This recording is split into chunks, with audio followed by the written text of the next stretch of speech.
first I was afraid, then I was horrified when a ghost tried to scare me one stormy night. But I spent so many nights with spirits in my house, I am strong. I knew I had to run alone, but now it's chasing me, and it's almost dawn. I just keep running, hoping it won't be too long. I should have charged my stupid crystals, I should have brought some sage with me. If I'd known this scary spirit was going to bother me. Oh no, now I am in the ghetto, I am in the hood. Just wish I could turn around now before there is some crazy gang war. I'm you to think you would be chasing me this long a time. Didn't think I'd stumble, didn't think it'd scare me out of my mind. Oh, you're not I have strong thighs. I'm going to take this in stride. Oh, I'm going to be traumatized. Why did the spirit have to be negative? I wish I knew it's objective. I'll theorize, I will stay alive. It took all the strength I had not to fall on my face, trying hard to find a good hiding place. But I spent so many nights just talking to the spirits I used to draw. But now I'm scared out of my mind. I still see him so scary, but I'm not that scared little girl you thought I was. So you felt like chasing me and just expected to catch me. Well, I'm not going to stop running. Oh, someone please save me.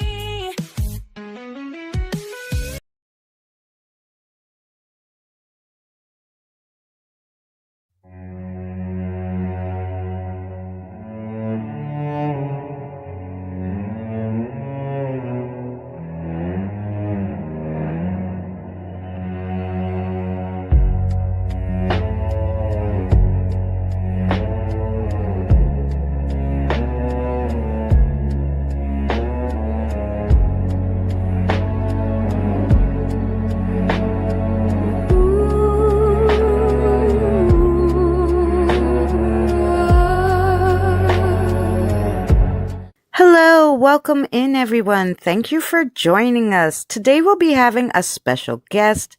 I hope you'll enjoy this topic. If you could take this time to share out this live, that'd be great. We'll be with you shortly.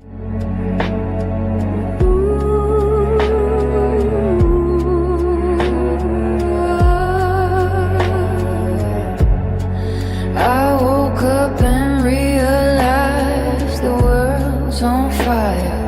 That's when I laughed and poured a glass of wine, just staring at the TV, trying to find some meaning, hoping that I'll wake up from this dream sometime tomorrow.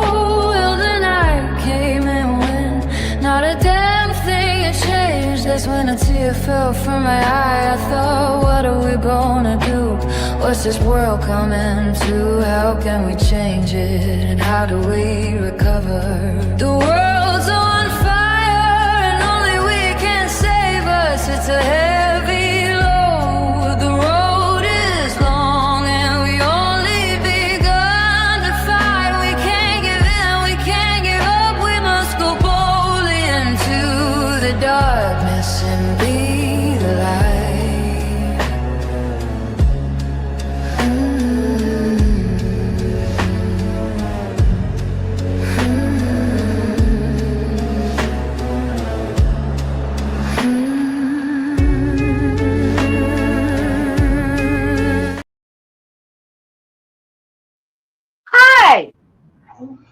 Hello, everybody.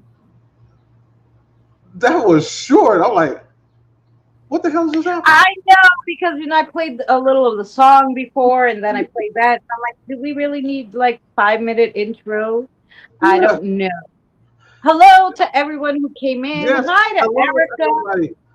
Do not adjust your TV Supernova, thank you for joining my channel too. And don't tell anybody, but you're my second favorite voice to listen to next to my boyfriend Danny. So. Don't worry, I won't say nothing to Danny. Ain't that right, Danny? You didn't hear that. No, I'm joking. I'm the second favorite to him, so you should be okay with that. But yeah, maybe he'll be jealous. I'll tell Danny, rewatch. Yeah. Hi to Tired and to Jen. Yes, hello everybody in the chat. My better half is over here on the couch. She's masked up because she has the C word, so to speak. And She has the C-19. yes, and but she's doing a lot better though today. A lot better. She's not going to be able to go bowling with us tomorrow. Oh. Like a song I wrote, "Sucks to be me." Hi, Pamela. How are you, honey? Hello, Pamela. Hello, Patrazi. How are you doing? Supernova, thank you so much. Toxie, I know you in here, tired. I know I seen you in here. Thank you guys so much for coming in. We really do appreciate you. We got a good one lined up for you tonight. Do we? Yes, we No. do. Hey, Yvonne, honey. How are you, darling? Spirit Stalker, what's good with you, fam? How are you doing? Mm-hmm. And So, don't forget, if you guys would be so kind as to also, if you're on mine, don't forget to go by and check Eddie out and give the stream a like and everything, even if it's after. And vice versa, if you would be yes, so kind, come visit me and click the like and all that yes, good stuff. So yes. we decided to do it on both channels so you guys could, whoever doesn't know Eddie on my channel can get to know him, and Right. whoever does not know me on Eddie's channel can get to know Exactly. me. We try to share. We try to do the best we can. Hi, Kim. Yes. Hello, Kim. Hi, low. I see you got your coffee.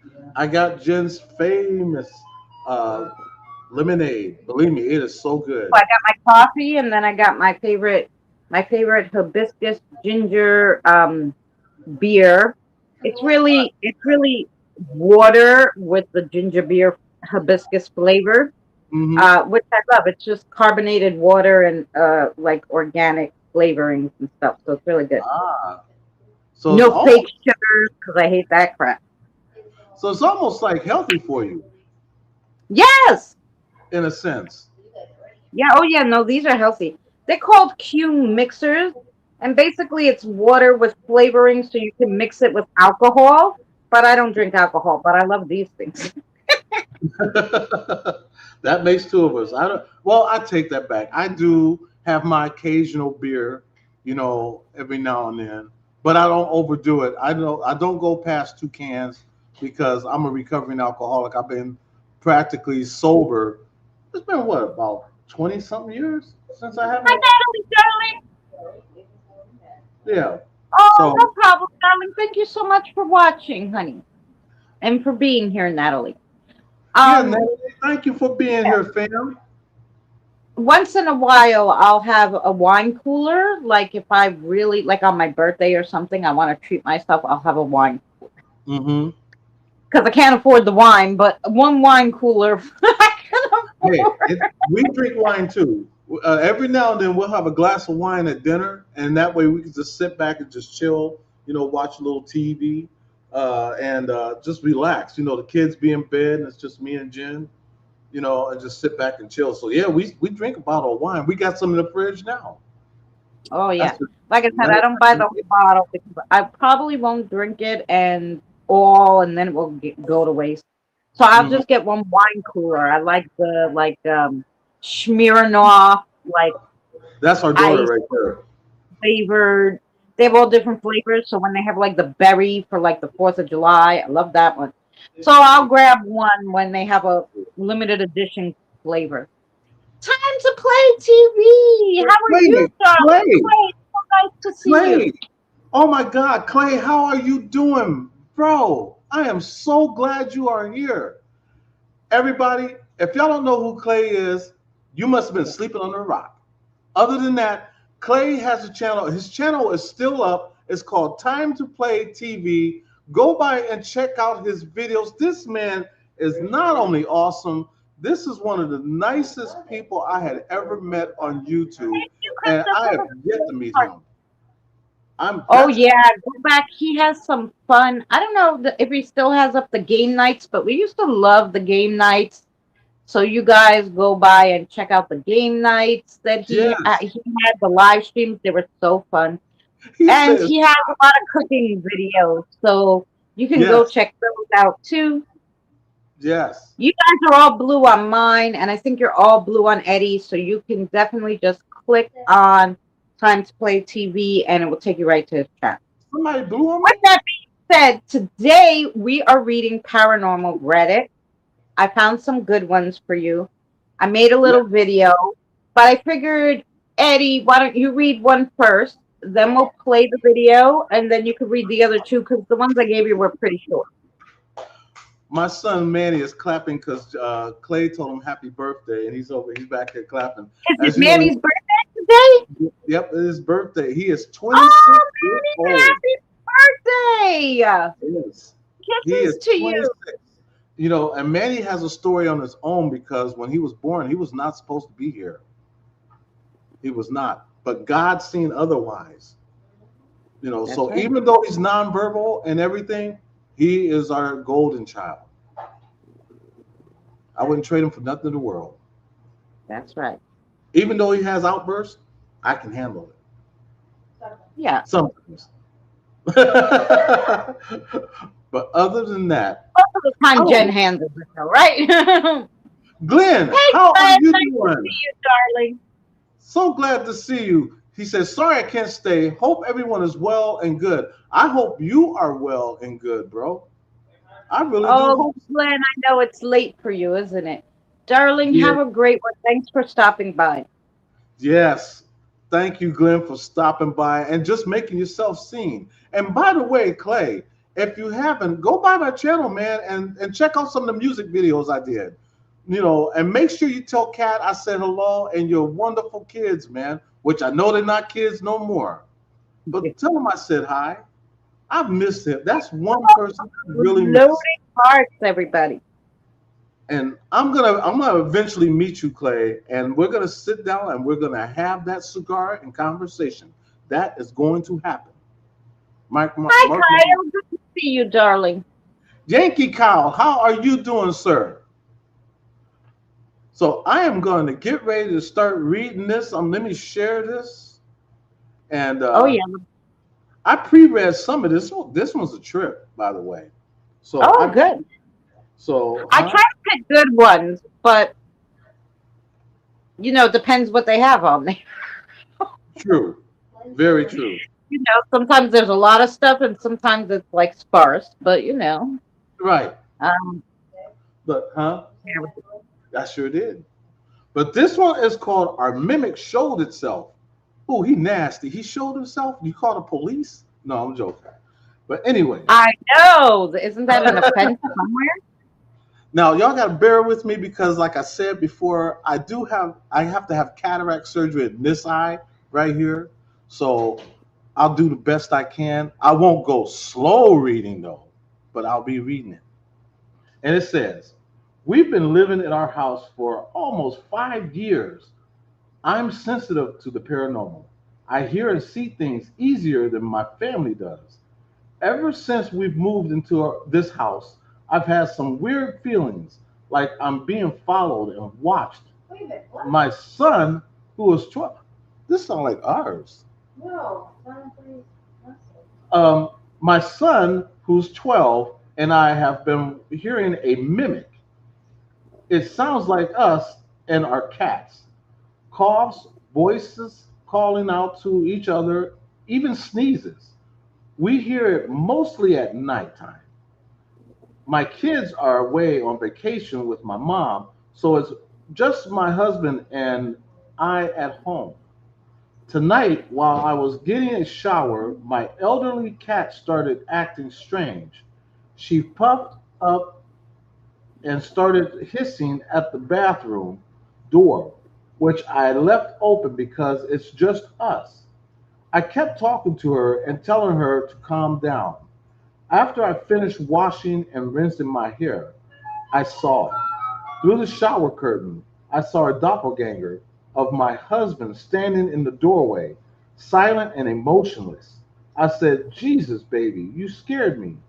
Nothing I was gonna open. Oh, yeah, nothing. I was gonna open the curtain, but I was filled with this overwhelming feeling of dread. My heart started racing in my chest. I rinsed my face and calmed down, or to calm down. It was gone after that. I turned the shower off, grabbed a towel, and rushed back to my room, soaking wet. There was my husband, dead asleep. He wasn't even wearing the same clothes. I am completely freaked out. We've been hearing it, but we've never seen it. I'm scared that me speaking towards it is going to end badly. Cardinal rule: do not acknowledge it. I feel like I broke that rule. I had to vent this somewhere. That's crazy. That is crazy, but I don't necessarily think. Obviously, it's been there for so long. Talking to it or not, you weren't acknowledging it, and it still didn't go away. It's not going to make it worse because it looked like your husband and you thought it was your husband. Right. I don't think it's going to make it worse. It obviously wasn't going anywhere to begin with, I agree. but that's just what I Oh, think. that's that's something else, though. I mean, can you imagine that? You're with your okay. You're with Danny. He's Yeah. laying down. You're taking a shower and you're washing your hair, and you look in the crack of your doorway and you see Danny standing there, and you're thinking to yourself, "Oh, okay. Well, hold on, Danny. I'll be right there with you." And then no sooner you turn around, grab a towel, and go out, he's laying there snoring. Yeah. Hey, Evie. Um, well, you know, like I said, I think I told you guys last night, I had an experience where I was sleeping and it was morning. And when you're just kind of waking up, you didn't open your eyes yet, and you're like, oh no, maybe I'll sleep another half hour. Hmm. I heard my sister over me say, hey, Chris. And I'm like, whoa. And I jump up thinking, my sister's in my house. How'd she get in? Like, I didn't hear the doorbell. No, like, how'd she get in my house? And there was nobody there. Wow. Um, so, that never happened again. I mean, people yell in my ears, but they usually use different voices, not my family members. you Right. know? um, but they might have not had a voice to use. That's The true. afterlife is a funny thing. Maybe they just grabbed whatever voice, to try to talk to me that they could. And they figured, well, she would answer her sister, like, so, um, but Okay, you signed it. Okay, we need to get Des to sign this too. This is the card we got Manny for his birthday because he likes cars.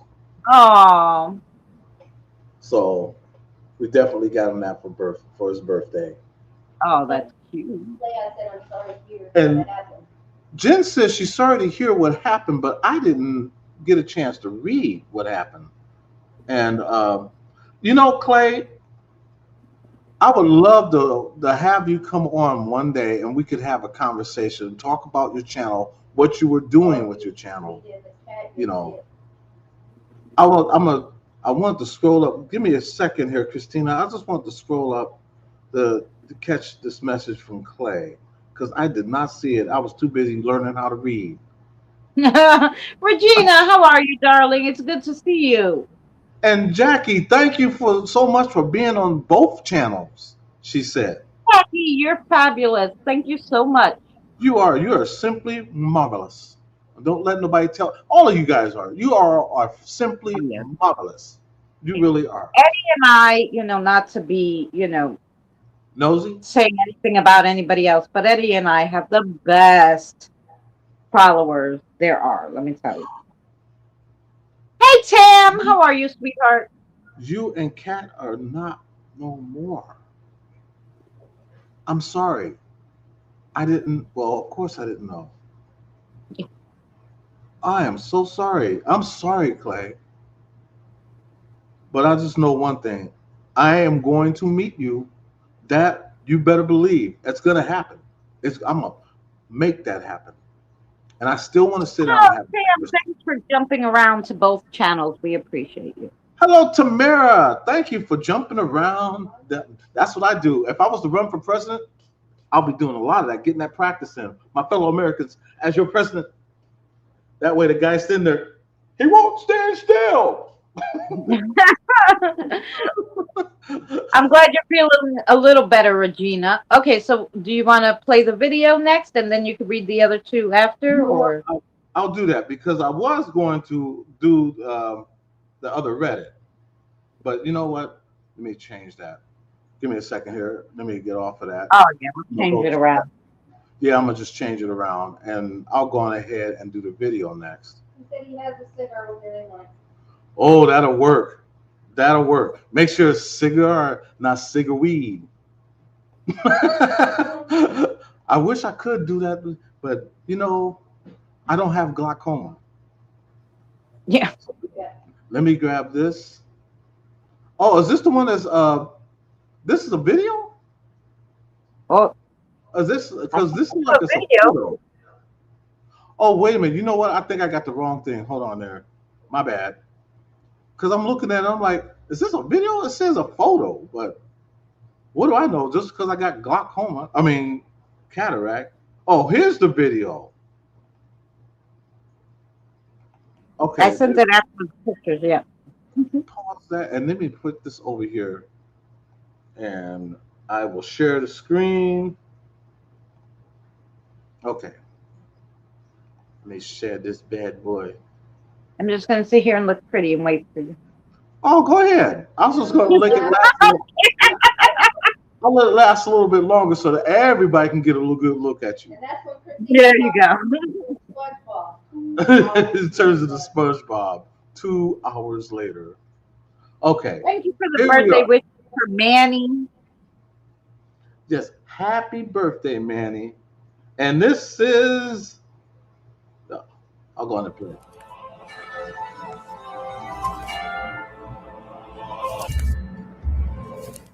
Tonight, we'll be reading paranormal Reddit experiences from r/paranormal.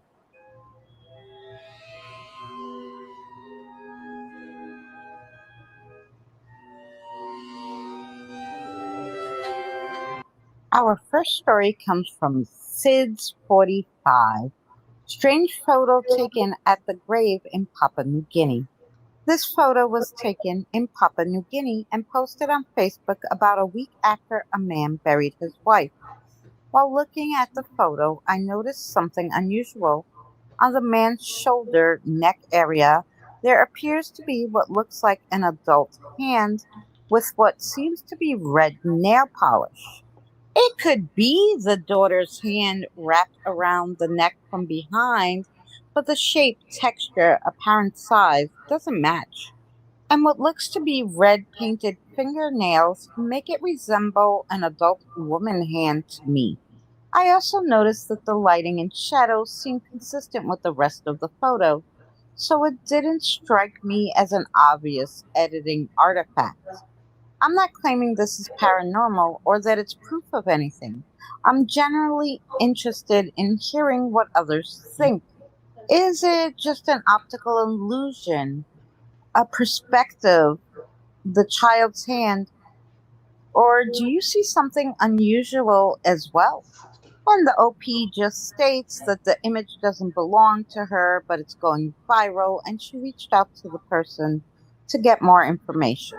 And here are the pictures that the OP posted. So I have it from a few different perspectives. You let me know. What do you think it is? Oh yeah, pause it on that. Story number Oh. 2. Yeah, my bad. Yeah, pause it on the picture so everybody could see what she was talking about. There you go. There you go. Yeah, like that doesn't look like the kid's hand. Hey, Michelle, darling, how are you? Hello, I don't know Michelle. what you guys think. Yeah, because unless he's training them early to wear fingernail polish. Yeah, because if you go back to the picture before, you could see the kid's hand, and it doesn't look the other hand, and you could tell that it's not the same hand from the little girl. Right, and plus the fact that there's a ring on that finger too. Yeah. So, or at least like a tattoo or something. She's right. The texture is like off. Now Yeah, they're at his wife's grave, who just passed away. Could it be his wife's hand? It could be. it could be. That's crazy. Hmm. Good catch. I mean, it's very plausible, but I'm wondering though, what if that's a little girl? And there's a reason why I say Little girl, even if she had red nail polish, look at the size of the hand on the neck compared to her other hand. but look at her shorts. They have those like doily lines on them. Yeah. Boys don't wear doily line. No, they said it was a daughter, but So no, you know what? No, that hand's too big. It's too big. that's what I said. Look at the size of the other little hand, and it doesn't look like there's red nail polish on her little fingers. So Right. it is odd, right, Supernova? It's a weird one. That is a weird one. So, So alrighty, let's see. yeah, we'll go to the next one. Yeah. You let me know. What do you think it is? Story number 2 is from Dyslexic Leonidas. My brother was recently traveling in China and was going through his photos when he noticed this in the sky. Didn't see anything when taking the picture, only saw it later in review. Looks humanoid. And here are the pictures. I also zoomed in on them. So you guys let me know what you think it is. Dirt on the lens or So something more? I thought it was, Our next I thought it was a carrot. Let me go back because if you look at it looks like a cat. Well, I don't know who would have a carrot on their hand, but that looks like a right hand, not a left hand. True. You're very perceptive on that, Clay. He's right. He said even that hand on his shoulder doesn't look like it's the little girl. It looks like the way it's positioned is a right hand and not a left hand. right. I mean, yeah. You are so right. Yes. I was just looking at this carrot or whatever this is in the. I mean, look at it. Yeah, so he said that was in the sky, but then we were like, it was it in the sky? And people are wondering, or was it on the camera? Or like what was it? Nobody knows. Okay, hold on. It could Nobody. be dirt. It definitely could be. I don't know. But if it was dirt, I think it would have been closer up because if you go to the picture prior to that, and I'm not so good with technology, but if it was dirt, would it be so far away up? Like dirt would be like if a piece of dirt was on my camera lens, you would see that before you saw anything else. Yeah, but I'm wondering if maybe It would have to be the smallest speck, and then I don't know if you would know. You know what I'm saying? came, like, You Yeah. know, came off. because if there was on my camera a piece of dirt, it would take up the whole frame. Not. So I don't know. What do y'all think in the chat? You think it's dirt? You think somebody threw up a carrot? It could be a bomb. I think it's like It looks like it's in the sky. Yeah, it does look like it's in the sky, but I don't know. I don't know what it is. It could be like because it's far away. It could have been a plane. It could have been a what do you call those things? Drone, and Right. it just distorted because when you zoom in on the picture, of course. But so it could be one of those things, an airplane flying through the clouds or something like that. Yeah. I think it's a decoration. Jim thinks it's a decoration. Mhm. Supernova said, looks like a missile fall. That's why I said it could be a bomb. No, but they use Yeah. decoration. It could be a deflated balloon. True, Tam. Yeah, it could be any of those things. Like the balloon was deflating. It was one of those balloons with like an Elmo balloon, those shaped ones, and it like deflated and it's coming down. Be any of those El- things. Elmo. La la la la la la la la. I can't do Elmo. I sound more like Minnie Mouse, they tell me. Elmo. Right, Well, Pam. Yeah, that could be too. we'll It's go an to interesting one too, nonetheless. In on them. So you guys let me know what you think it is. Dirt on the lens or something more? Our next story comes from Becca Whitaker. This happened years ago, and to this day, it's one of the strangest experiences my family and I have ever had. My husband and I were driving our 4-year-old daughter to her grandmother's house in Massachusetts so we could take her out to dinner. We were on one of those quieter back roads that branched off from the main part of town. It was not extremely rural, but it was not a busy road either. It was still fully daylight when this happened, so darkness or poor visibility doesn't come into play here. As we were driving, all three of us saw something standing partly in the road, closer to the edge than the center. It was not blocking traffic, but it was definitely standing in the road rather than safely on the side. We have never been able to explain what we saw. The weirdest part is not just what it looked like, it was how difficult it is to remember. When I think about it as a whole, I can still picture it fairly clearly in my mind, but the moment I try to focus on specific details or describe it to someone else, the image seems almost to fall apart. The details become blurry, and it is increasingly frustrating be right because back. I know what I saw. It is a very strange feeling that I never experienced with any other memory. My husband has described something similar when he tries to remember it. From what all three of us can remember, it was roughly the height of a tall adult, probably 6 feet tall. It was completely black with no distinguishable facial features. It had long black unkempt hair that looked matted or locked together in thick strands. I don't know if they were dreadlocks, severely tangled hair, or something else entirely, but the hair is one of the clearest physical features I can remember. Its clothing also didn't look right. It seemed to be wearing multiple dark layers, possibly including something like a long black trench coat. But the layers didn't make sense. It's pretty hard to explain. They did not hang naturally or look like normal clothing layered on top of itself. I remember looking at it and immediately thinking that something about what he was wearing was wrong, even though I still can't explain exactly why. The best way I can describe the overall impression it gave me is that it felt like whatever it was trying to act like a person.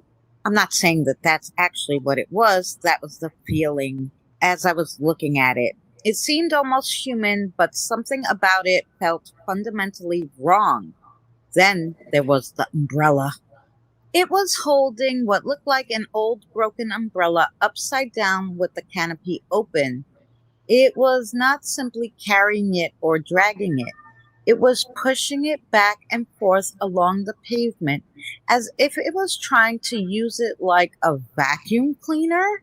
I know how ridiculous that sounds, but that is honestly the closest comparison I can make.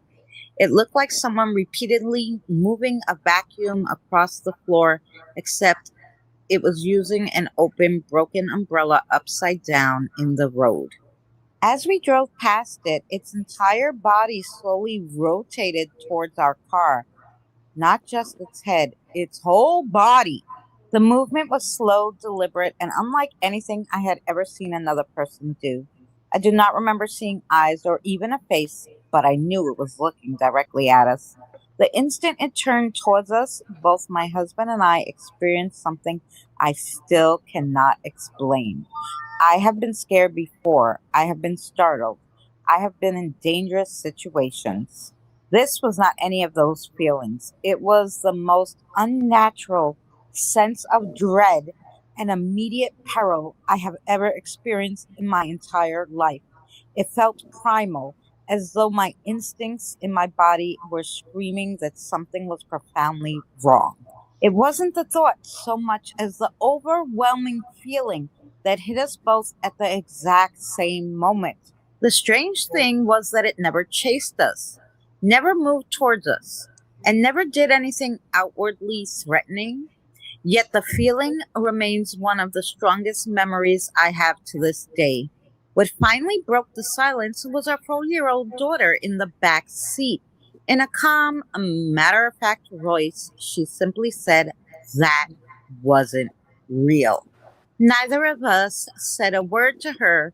The sentence snapped us out of whatever we were feeling, but it is also what has made this experience stick with us all these years.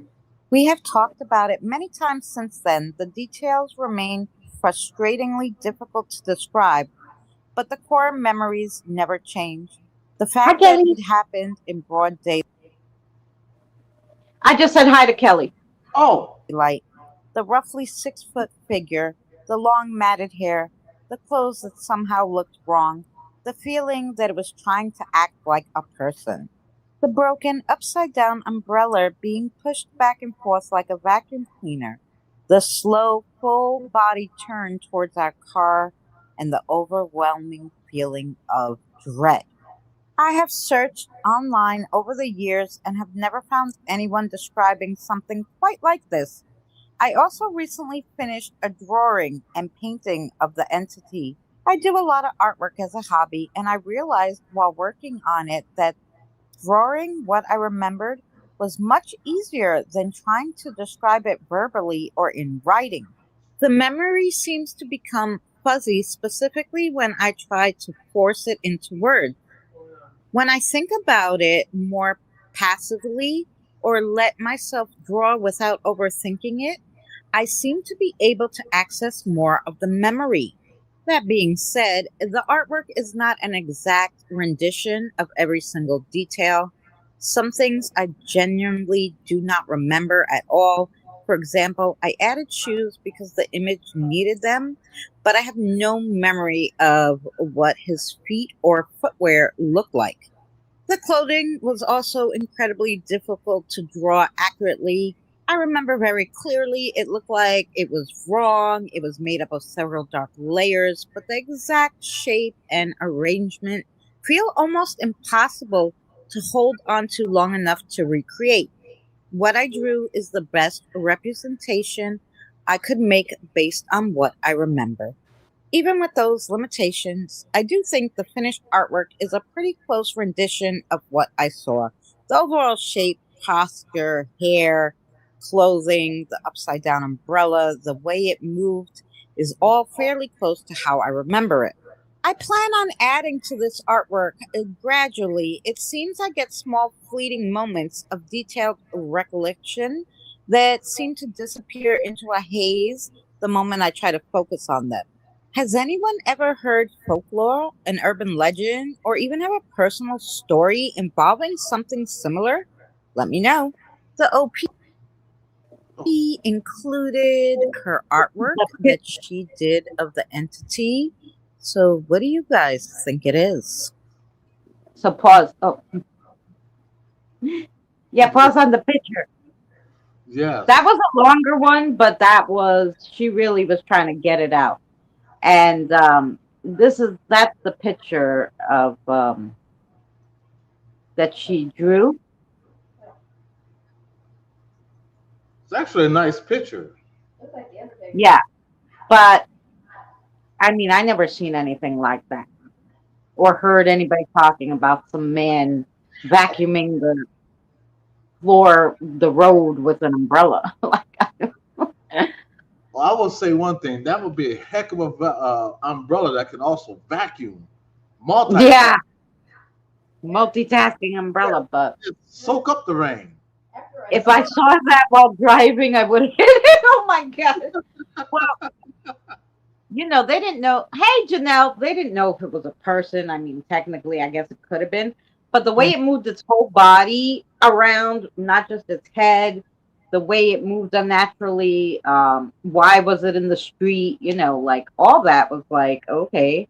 Um, Wow. but That's the crazy. fact that it's hard to remember.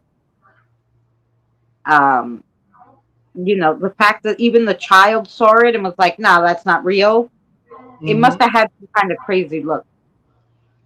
But there are paintings and pictures that people say are haunted, and I've been watching them, on YouTube.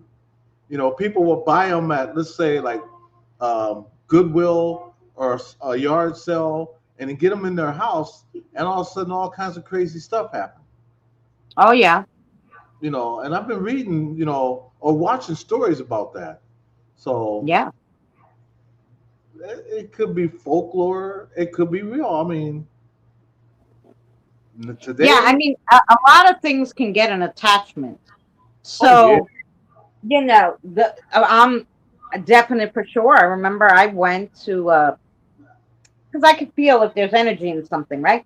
But I saw this cross and I really liked it, this little cross. So I had grabbed it for when I was in Long Island for my office.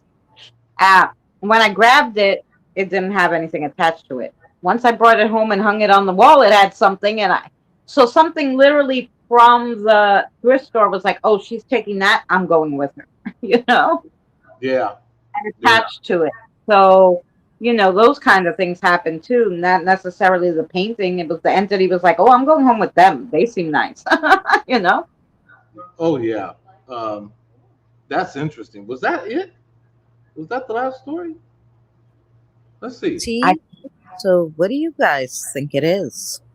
I think it's my brother-in-law. that is the last story. You Wow. have What did you you think? have more though.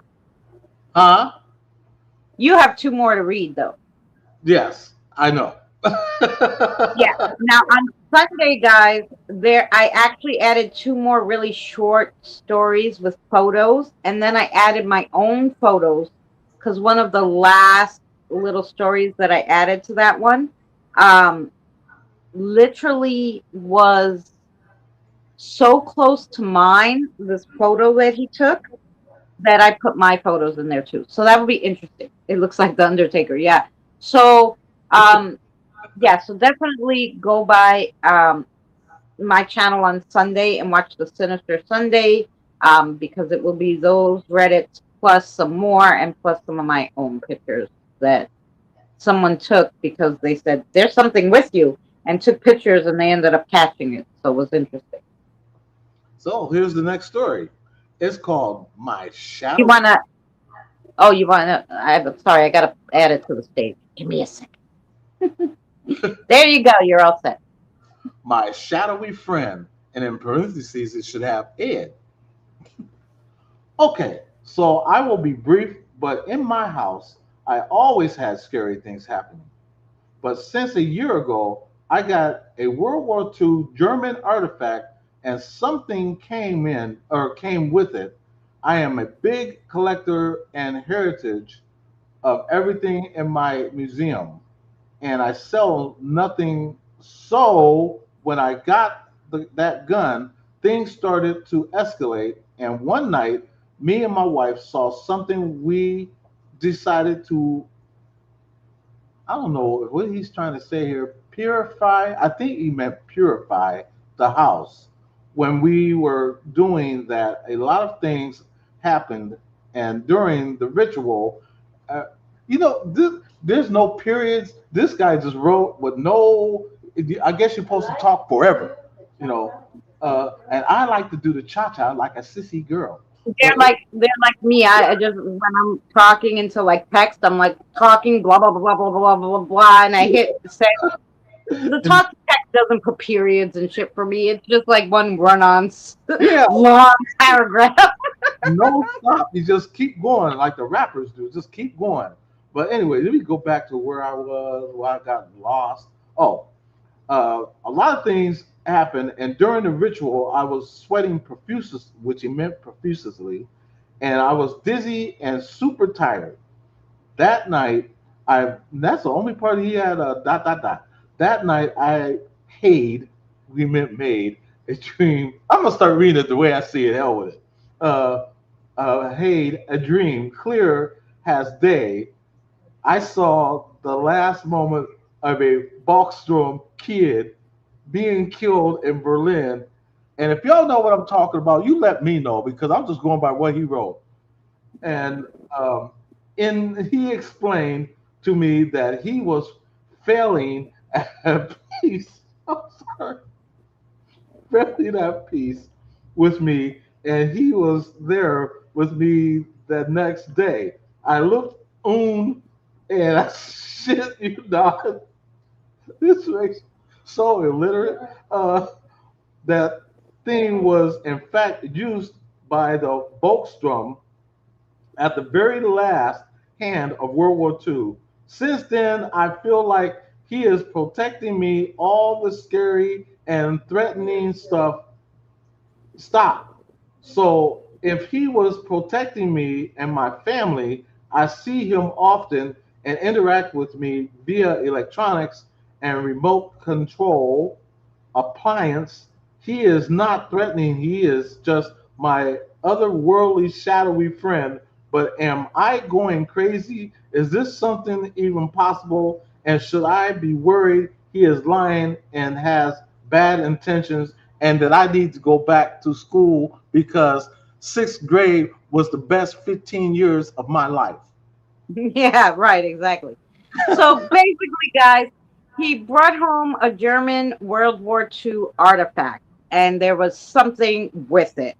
And this this entity started talking to him and telling him about his life and that he was killed in Berlin, and he was he's like not really at peace, and but he stayed there and is like the OP isn't afraid of it. He's really like, oh, I feel like this protects me. So I don't think that's crazy. I think that I can't say that's crazy because I talk to my spirit guide. I talk to No, people who come by to cross over. So I can't say he's crazy. It's right. totally normal. Hey, Kevin. Hello, Kevin. But you know what? I think he did pick up something. And Oh, one yeah. of the things he said is that he don't sell nothing in his museum. Yeah. So, and it might not have even came from that. It could have came from something else that he had collected. You know, It could have came with a patron. If it's a museum and people are visiting, they can Mhm. bring along somebody with them, and that person, especially if they're a World War II vet and they're going to a museum with all like historical stuff to do with war, yeah, he's gonna be like, "Hey, I'm staying here. This is great," you know. Right. So, yeah, I think he brought something home, and Oh yeah. he doesn't know really what the intentions are. He thinks that they're protecting, but it could be mimicking. So Right. got to be careful what you pick up. Yeah, yeah. Really got to be careful. I'm gonna You share this really do. one, and some people just, I mean, I'm like that too because I like to go. Me and Jim, we love going to yard sales and picking stuff up. And now though, we bless them. We get the Oh yeah, whole you have to bless it before anything, definitely. yeah Or because you don't well, know what or at you least cleanse it with some sage. boo. That's what he says. Boo. No, that's his screen name. Hello, Boo. Hello, boo. Wait a minute, is that your boo? That's not my Boo. Is it your Boo? My boo right here on the couch. There you go. Supernova said, we seen my stepdad hanging around the house after he took his own life off Oh, and on until the house burnt down.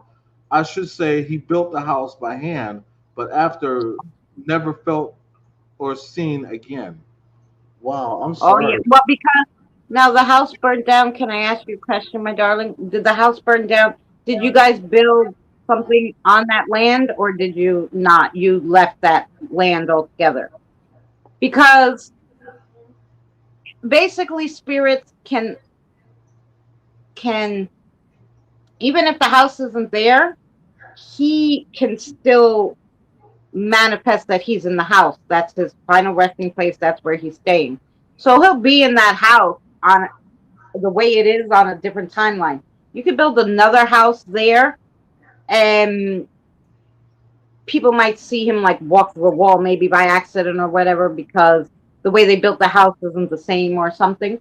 But he won't. Yeah, he's just staying with the house. So yeah, we bought the land and built the house. Oh, there you go. We bought it a trailer, and we never felt him there again. Yeah, so he probably is in that house the way it was on a different timeline. Because he's like, no, that's my house. Right. You know. So interesting. Yeah. Yes, Sorry. it is. Go ahead. No, you fine. Here's the last one. Am I seeing things? The house was quiet. My three pets were snuggled on the sofa with me, and I had the urge to take a picture down the hall. Needless to say, a shiver ran down my spine when I zoomed in. Any ideas on what that is? I live alone, and yes, strange things often occur on my property, but I've never captured a picture like this. My room is navy blue, but there's nothing on the wall there. There's an additional post and details down below. Sorry, I got blurred.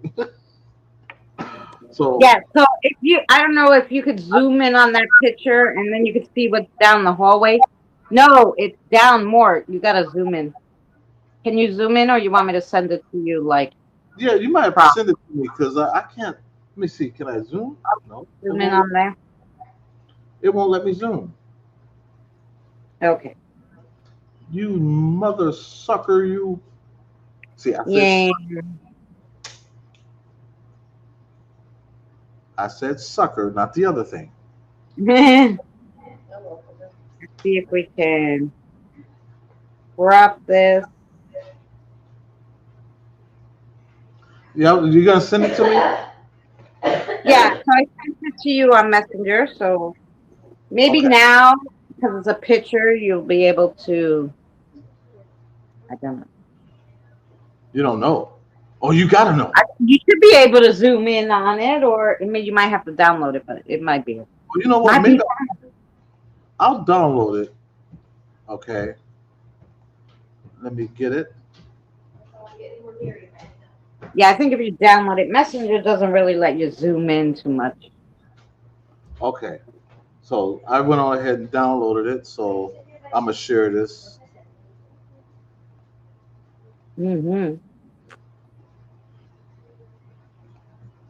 So yeah, it's gonna be like okay, add stage. Okay. So I got the wrong. right after that, like bluish light, if you look really close, right on the side of the refrigerator, there's a guy there. Wait a minute. You know what? I shared the wrong thing. I I Oh, I, I got the one I want to share. Let me redo that. Because I just what I did was I downloaded it to my oh yeah, yeah, yeah. so this way. Oh, what you mother?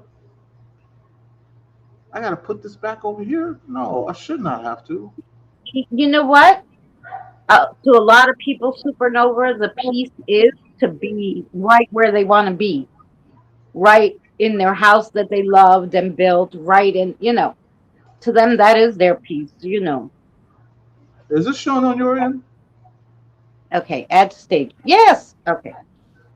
Now you can zoom in. You see him I there in do. the shadow? Yep, Yeah, there he is. right there. That's crazy. That's a good catch too. Yeah. When you have that feeling, you gotta take the picture. Yeah, that's what I do too when I'm at cemeteries. If I got a feeling, I take a picture around me of where I got that feeling and see if I can catch. Mm-hmm. Look at that. That's crazy. Yvonne, you're better than me. I won't even spend. I know they say $1 in a dream, but I won't even spend $1 on the lotto. I'm not lucky like that. Hey, Yvonne, you want to spend 150 and lose it real quick? Bring it over here. Yeah. Just donate it to mine and Eddie's channel. We'll split it. Yep, we'll split it. Coffee. It's a win-win for us. That's That's right. look at that. That's a good one. Hmm. That is a good one. That's a good Um, catch. yeah, I could probably read a Reddit right off of there. Maybe there's a new one. Let's see. Paranormal Reddit. Go to Paranormal Reddit and we'll see what's going on. Is there anything new? Is there anything old? Is Five there any- hours ago. Newest one. Hello, Is it Christina. Welcome to the chat. Christina? So this one's kind of long, but we'll read it. Here we go. There's no picture, so I'll just read it. You guys let me know what you think. Plan. Terminator, this comes from Redditor Terminator J. Years ago, me and my sister saw something. I still think about it decades later, looking for input.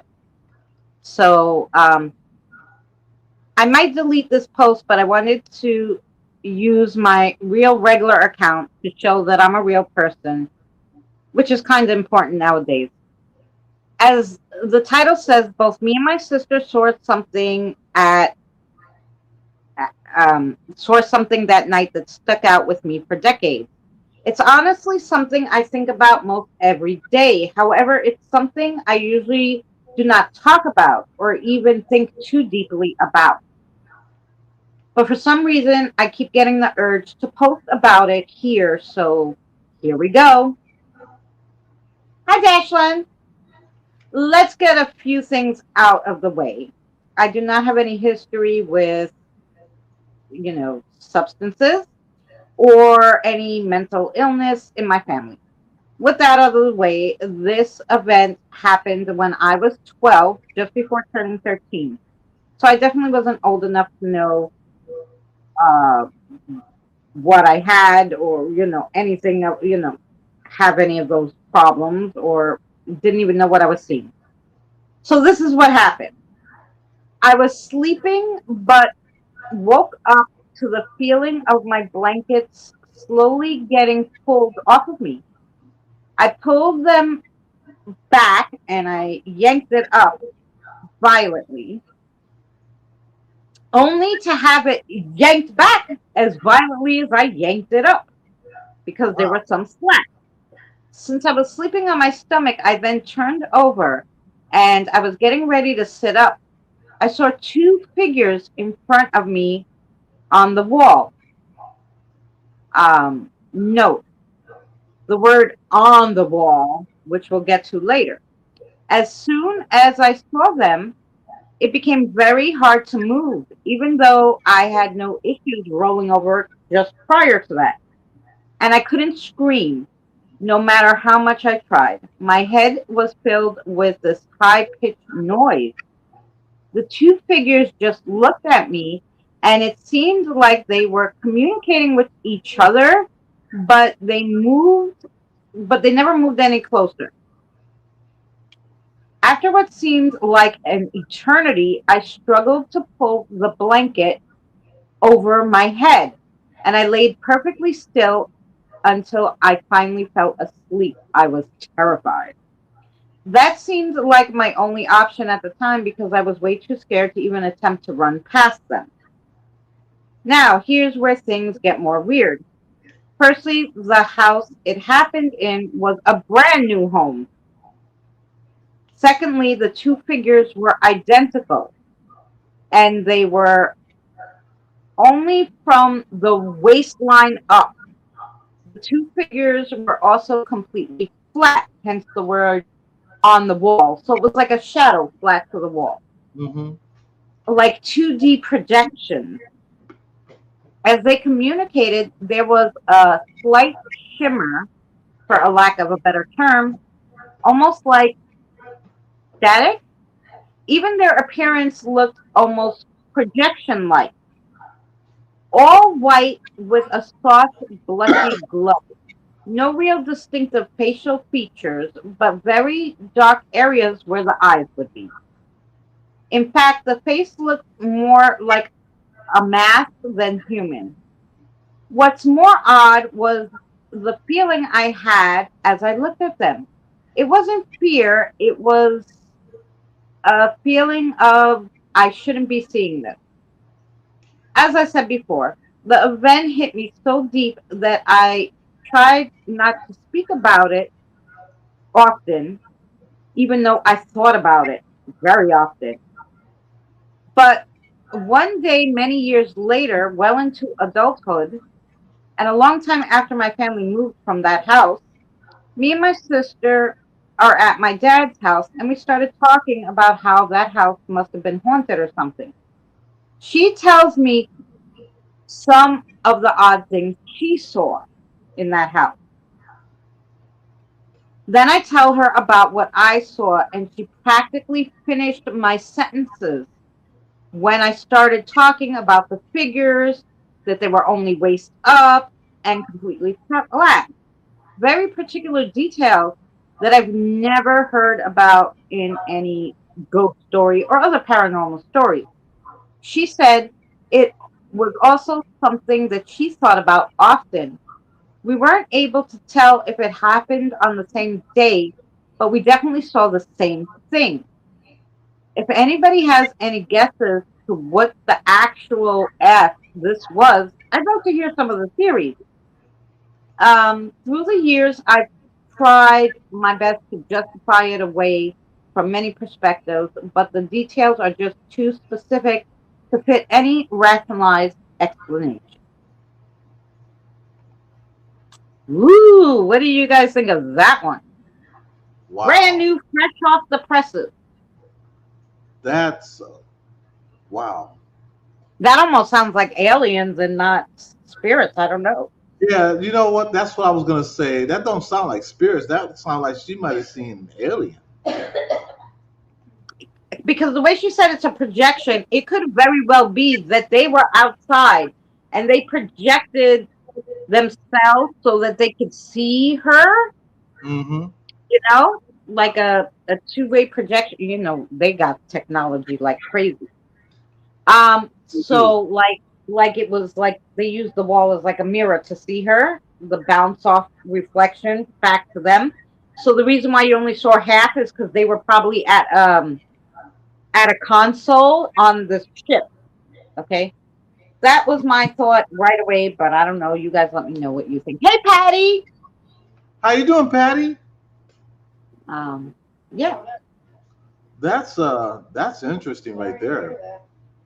That was really interesting. What do you think?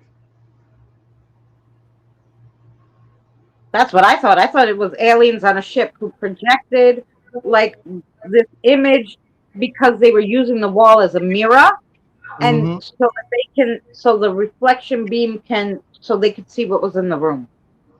Right. What happened, little Patty?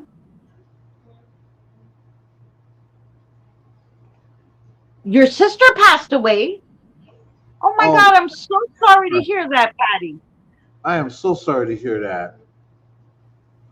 Patty, I'm so you have our deepest condolences.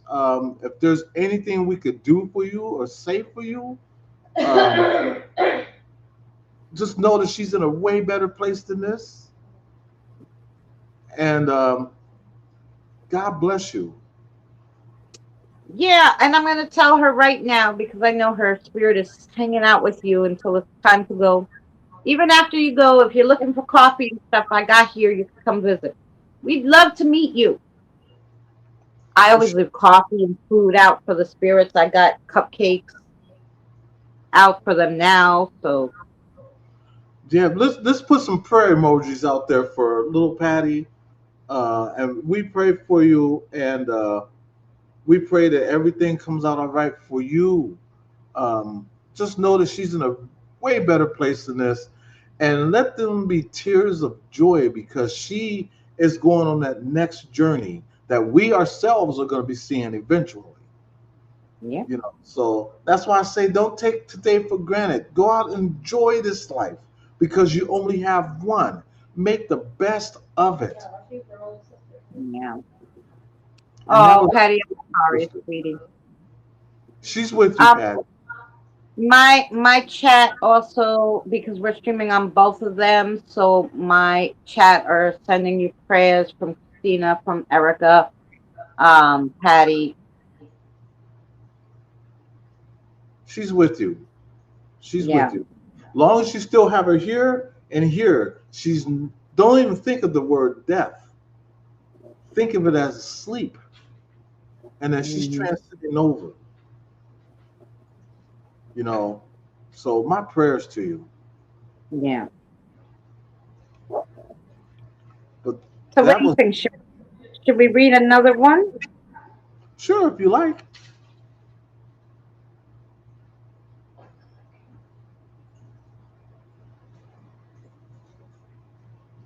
Let's see what this one says. Oh, it's another. Well, that's too long for me to read. We'll be here all day. No, no, find No, some that's we don't shorter. want it too long. No, 1 hour ago. Wait, how long is it? Oh, this one's a good sized one. Here we go.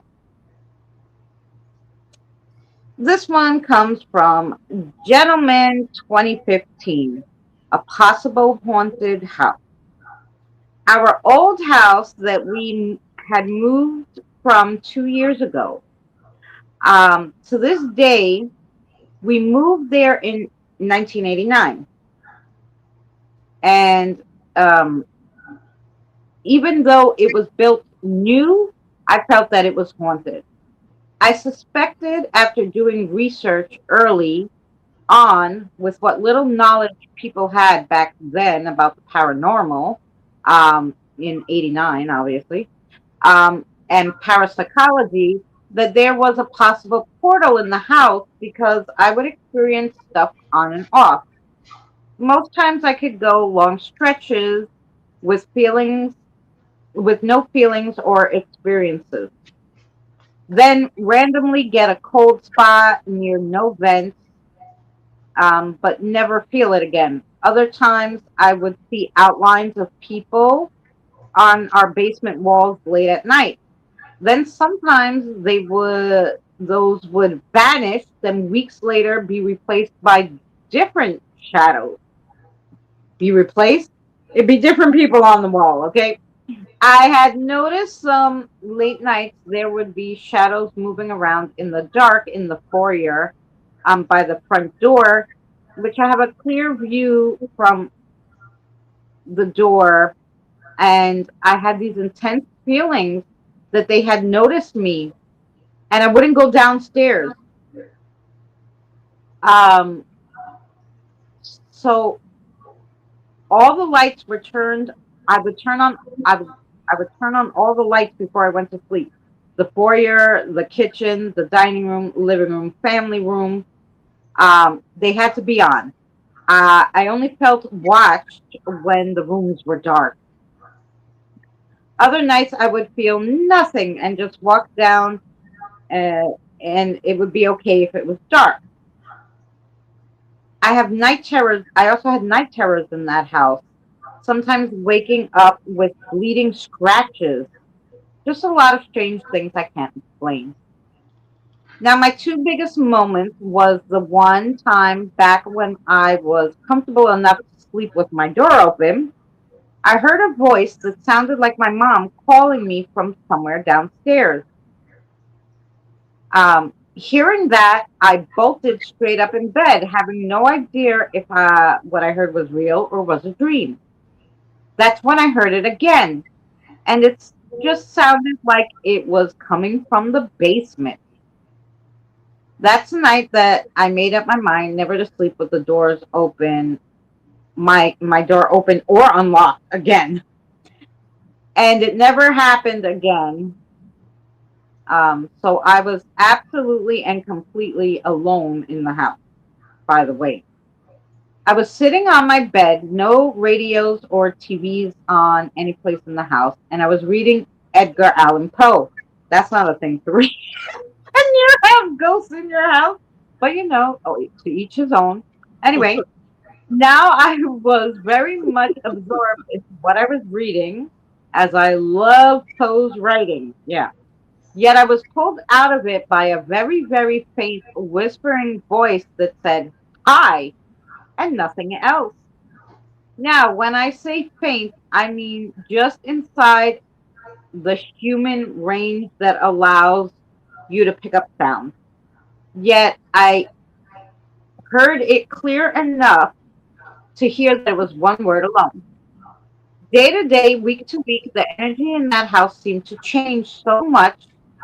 So sometimes when I was alone, there would be nothing, and other times I could hear small things like a random loud banging sound coming from my parents' bedroom, and I would only hear it when I was home alone. When there was carpet up there, it just sounded like a thud. After they put in hardwood floors, it sounded like something brass was being dropped. I had checked once when the floor had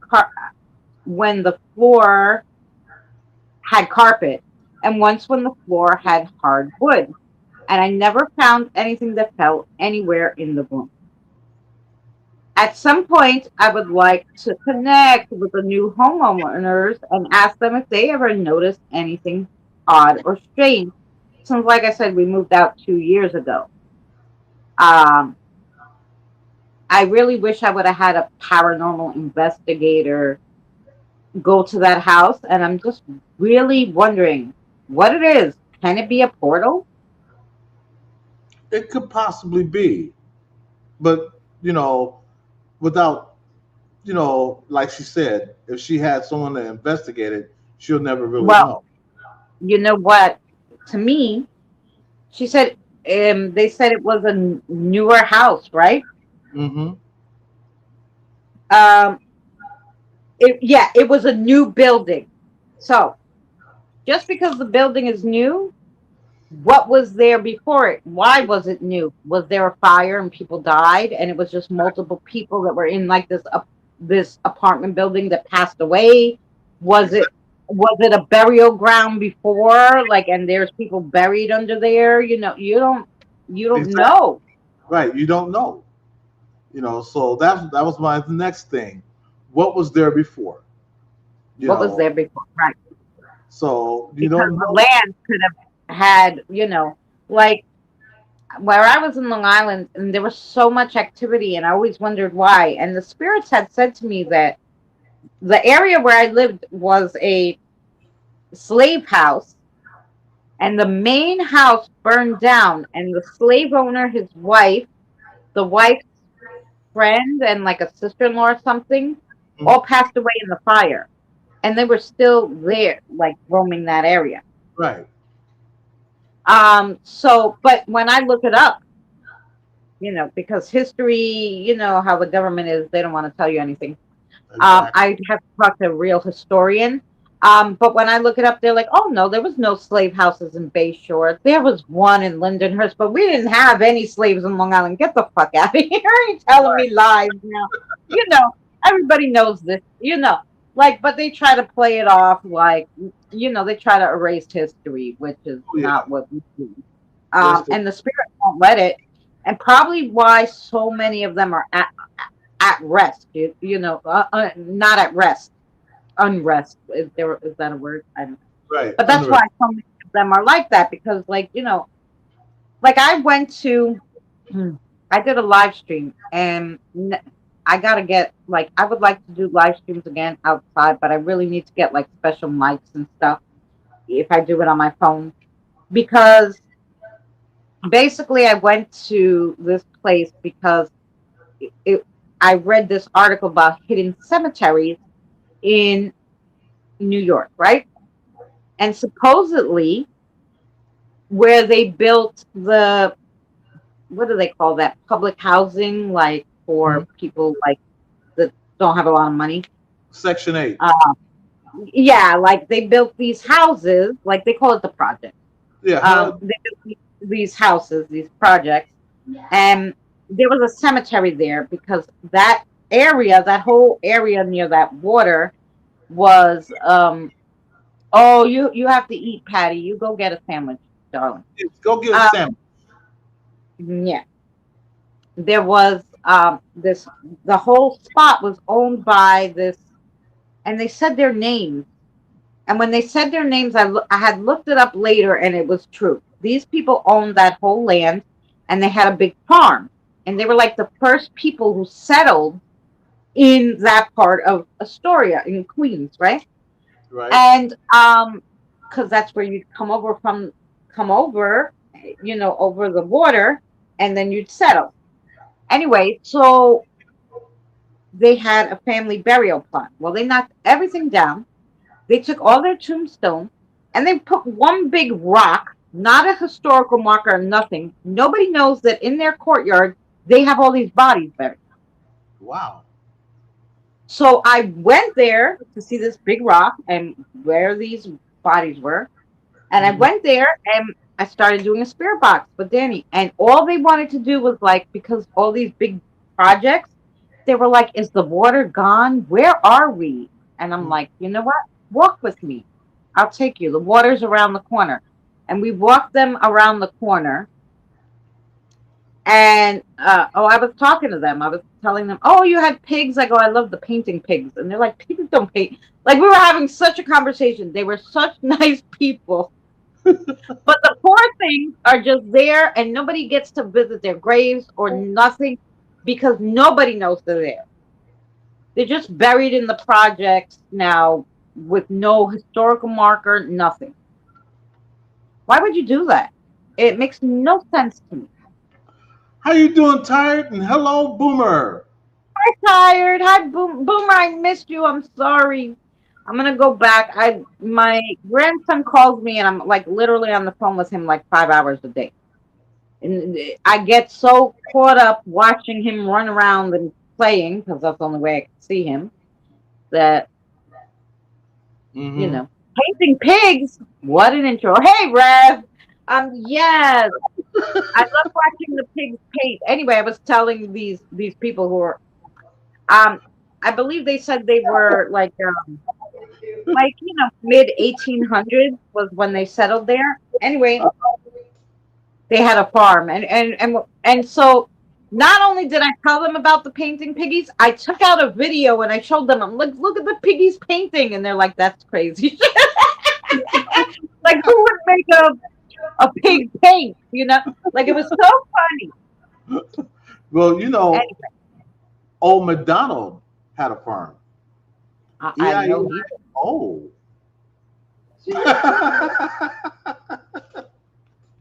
I'm sorry, never mind.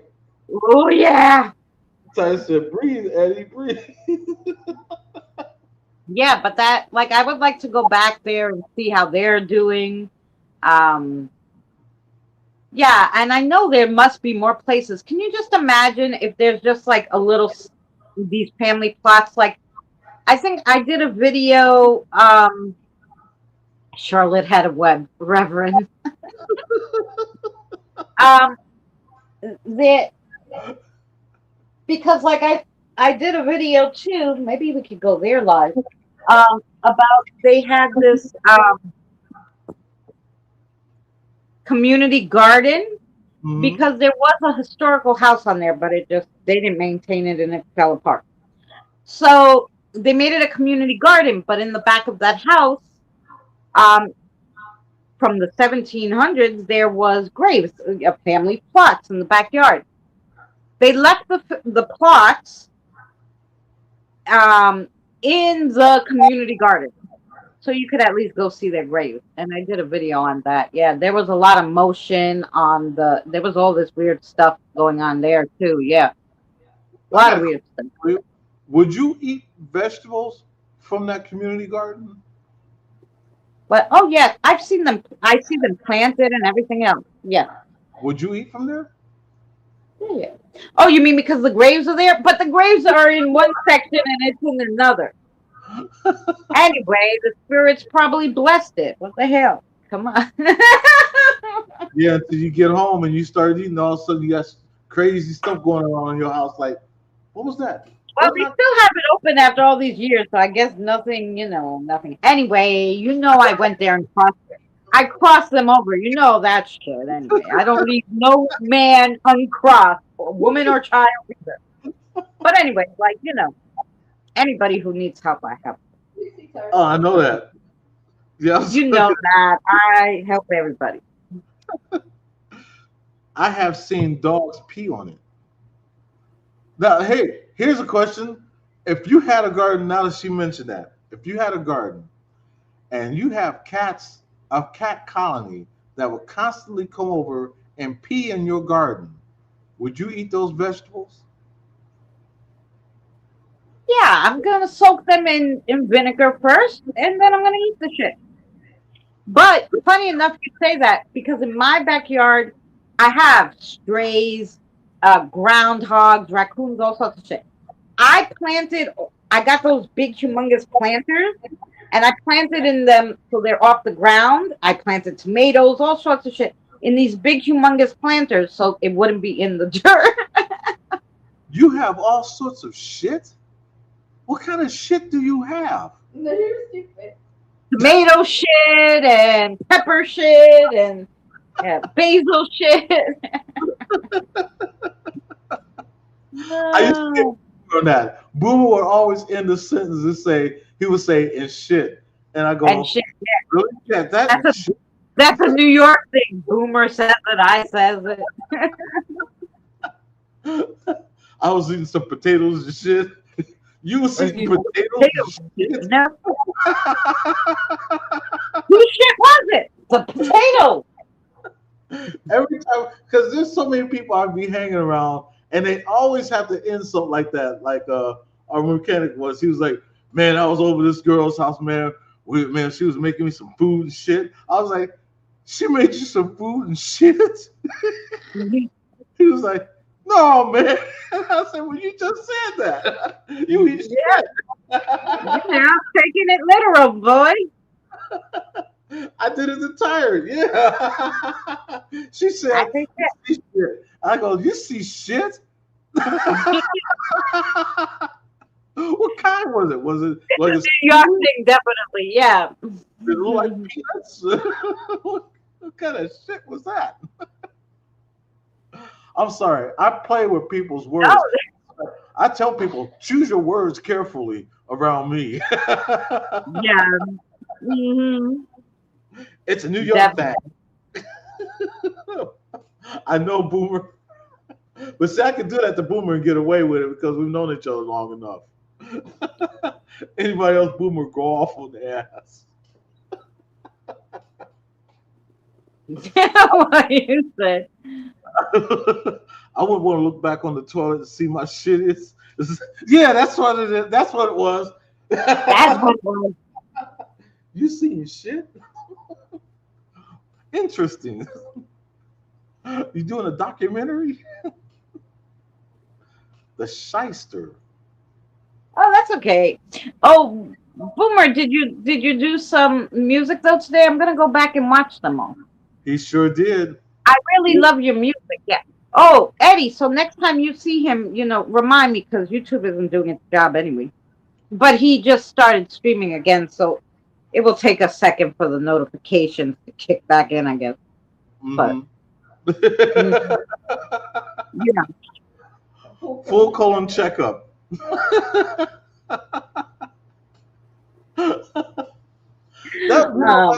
think that's one of the reasons why I'm afraid to go to a doctor. I know I gotta get that done, but I don't want no man sticking. I know I was supposed to too. I have all the stuff. It's probably bad now because I have it for over 6 months. But I got the medicine and everything to go do it, and I never did it because I was like, I can't have coffee. Go screw yourself. Like, if I'm not having coffee for 24 hours, I might kill the doctor. I said, no, I can't do that. Colomentary. Yeah, I go do something like that on no coffee. I don't get. And they're like, you could drink coffee just without milk. I go, who the freak drinks coffee without milk? Crazy people. Huh?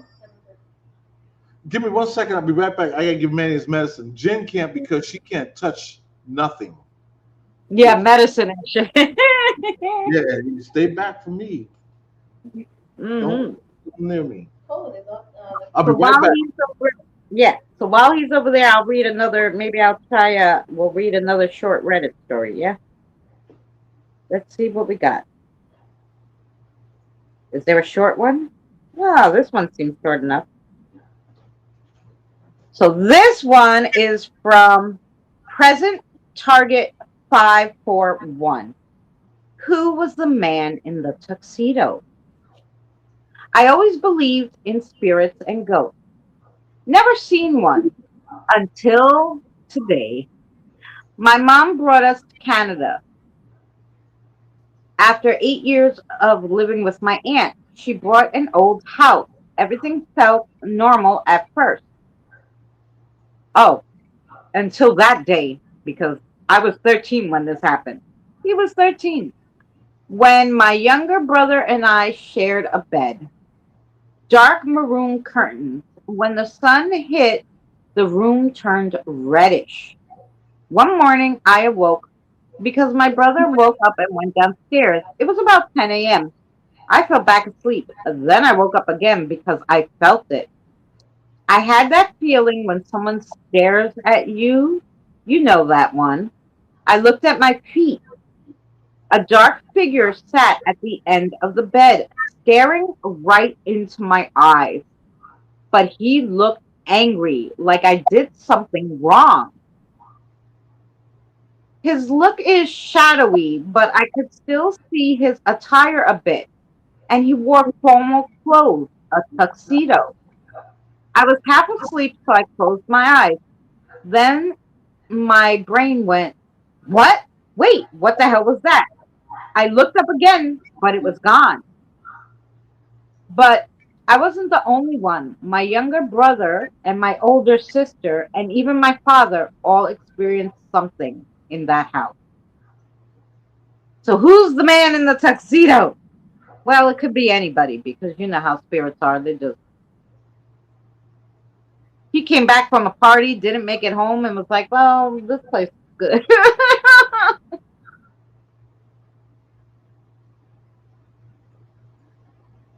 But I love when they share all their stories about what they see. It's so interesting.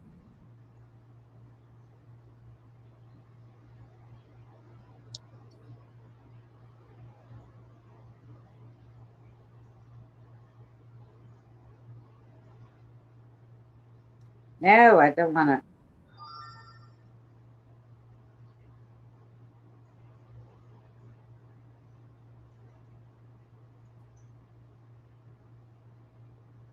To be dressed to be a guest in the woods, a ghost in the woods. Yeah,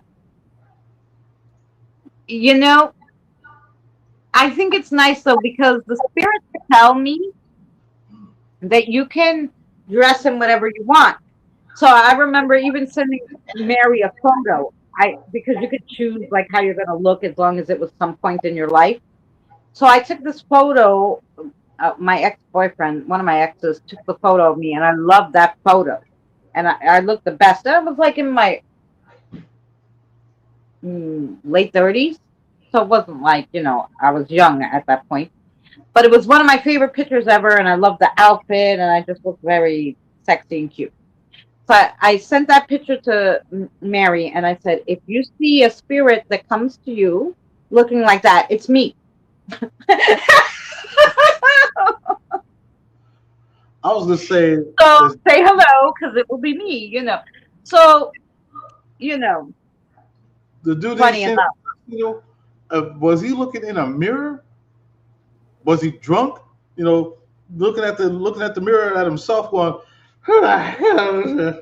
You're in my house." He was a 13-year-old boy. I hope he wasn't drunk. You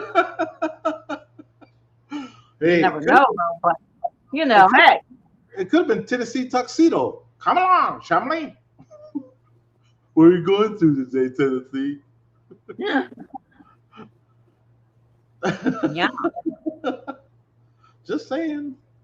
When you're just drunk, saying. it could be anybody. It could be anybody. It's funny when you're drunk. When you are drunk, what you want to say to people comes out your mouth the total opposite. You ever notice that? Like Yeah. you see somebody and you say, "Hey, man, how you doing? Nice to see you." But when it comes out your mouth, you're like, "Hey, motherfucker, what the fuck you Yeah. doing? Get out of here." And they're like, "What is he saying?" Yeah, what is he saying? I I said, I'll send you another one to read too, and we'll just kind of. I'll I send was, you a little one. I How was about that? doing oh shit. Okay. You feel like reading one more? Don't read it drunk though.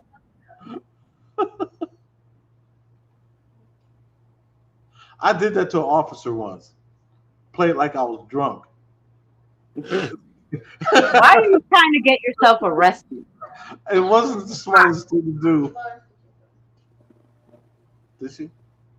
Oh, thank you so much, Spirit Stalker, for Yeah, thank you so much, Spirit Stalker. Yay! Hey, we love you too. And that money is going straight to the Special She Olympics. said, I wish I wasn't broken, or I'd spend more time with y'all. Hey, that's okay. If you was to come down here, you will be taking your husband a prize in about a week. And he'll wonder, how did I get this? I wasn't around anybody. And he'll look at it. Mhm. Don't be bringing the tea home with you. Thank you so much, Yvonne. We really appreciate that. We really do. And I'm still waiting on my Reddit. I think I sent it. Did you get it? Did you? I didn't get it yet. Yeah. Let me look on it again. Let me check. No, Nope, I didn't not get it. yet. Okay, let's try it again. Gosh darn shit. Doggone it. Doggone it. Technology and shit.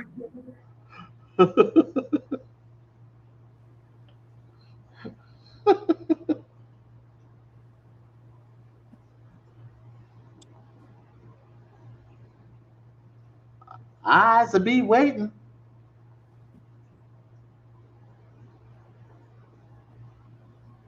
I hear crickets. I heard it. You hear crickets? No, I'm joking. It's so Well, quiet. oh, how about I do it a different way? How about I go to you and put add file? No. Picture? Okay, here we go. Look.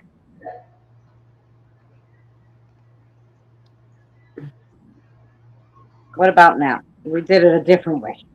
Yes, I do got it this time. Oh, yay! Hey, let me switch this over here. No, you did it. Huh? If you get a chance, this is a story from where I live. Oh, okay, Supernova. Oh, really? Brings out newspapers bed. Oh, All right, we'll let him read that, and then I'll read yours. okay, yeah. Let me read this, and then we will read you. And this is a man who was transparent and white colored was staring at me sleep. Why couldn't he be black colored? Oh, because then he would be called a burglar. Anyway, I sleep in a dark room and my whole house is dark at night. So I highly doubt this was a light projection. As described in the title, in the best way I can describe it, I saw a man figure hovering above my face and staring at me. I only saw him for about 5 seconds before he seemingly blended back into the air. Does anyone know what this is? This startled me. I could see this facial feature structure and features because of how bright and close he was to me. If anyone could provide possible context or explanation to what this could possibly be, I'd appreciate it. I think what she seen was it could have been the owner of the house. Yeah. Very dark. You know? Wow. Yeah. Hmm? What did you say, Ray? Well, I love how people who don't really deal in the paranormal are like, oh, what is this? There's a million spirits on this earth. Why should I know who that one is? You know? Right. Did he tell you his name? And then we could look him up maybe. You know, come on. Tell me what this is. Yeah, tell me what this is. It's your imagination. Oh, it was just like, am I wrong? Like, I'm like, maybe because I've been doing paranormal so long, I get so many in and out of here from all different ages, to all different, time periods. Like, it could be any fucking buddy, you know. Who is this? I don't fucking know who it is. I was reading what Kevin said. Kevin said that happened to me once. A drunk was like, "Get out of here." I'm like, "I don't want a beer." He goes, "I mean it, man. Huh? Beans with flan?"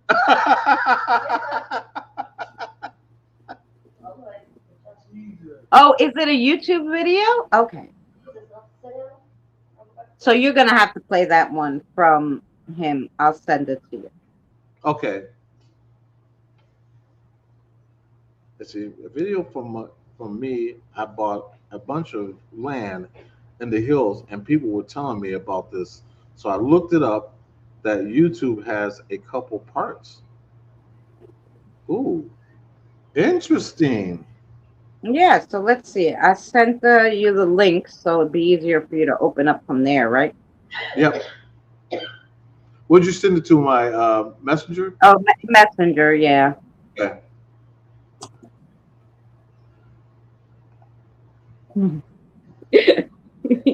Yeah. Right, Supernova? Like, unless I read the story and the spirit's like, it's me, and tells me their name, I don't know. Could be anybody. Okay, I'm going to share the screen. Alrighty. And hopefully there's no music, so I'm gonna play just a hair of it, and then I'll find out if there's any music on here. So let me do that first, because if there's any music, I don't want you to get hit. Yeah, just skip it. They're not gonna say music when they're talking, but if there's an opener music, I don't know if it's theirs, so just skip their music, and then we'll start at the story. So let me bypass some of this. Is this a story or?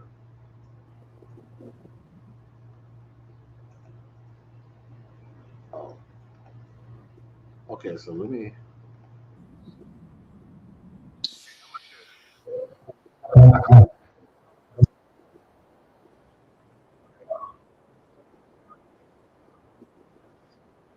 Created by Red Oak Mountain and Red Oak Peak. Yeah, I know, not very original names, but we are simple people here. Life is starting to return to my mind, body, and spirit. While eating breakfast at a local diner on an early Thursday morning, I overheard a conversation with the diner owner and a customer that I knew was a farmer, but I didn't know him all that well. The farmer was saying that he had lost several head of cattle over the last week and a half. He mentioned that he didn't know who or what was doing it. The steers were almost 900 pounds apiece, and it was like they were killed and carried or drug away. He said he followed the blood trail down to the creek, and it seemed like whatever did the deed washed the steers in the creek and dragged them down to the creek in an unknown direction. The diner owner, Mr. Roberts, said, "Walked?" "Yes," said the farmer. "I could not find any place where anything came up and out of the creek, and I checked about 300 yards up and down that creek." "Wow, really?" said Mr. Roberts. The farmer nodded to affirmative. I went over and introduced myself to the farmer, Mr. Johnson. He said he remembered my parents and that he was glad someone took over the farm. I asked where his farm was located, and he said it was a mile west of the intersection of State Highway 82 and east of 1395 Road. I said that was about 3 miles as the crow flies from my place. I told him that I would keep an eye out, and we exchanged phone numbers. I excused myself, paid my bill, and left. Later that afternoon, it's a whole Chief of Police minutes. had been for about 9 years, only because no one else wanted it. He had 2 full-time patrol officers and 1 part-time officer. He was out on his morning patrol, as he normally does at this time, and when he got a call from the dispatcher that a resident had requested an officer to come up to the residence on the southwest part of town that was north of Highway 270. Upon arrival at the caller's property location, and after making contact with the resident, he and the resident walked the property and the small pasture that contained a pond. After walking with the resident, the chief made a discovery of a drag path that led to the pond and then down into it. And as he further investigated, he found a drag path that seemed to come out of the pond at the west end of the pasture, and what looked like something heavy had been thrown over the property fence. Jumping the fence and telling the resident Mrs. Crawford to stay on her property while he looked around, and he proceeded to follow the drag trail. It led to a small wash gully that flowed down to a creek. It appeared that something of size had been dragged down the wash and eventually into the creek, and both had standing water in them.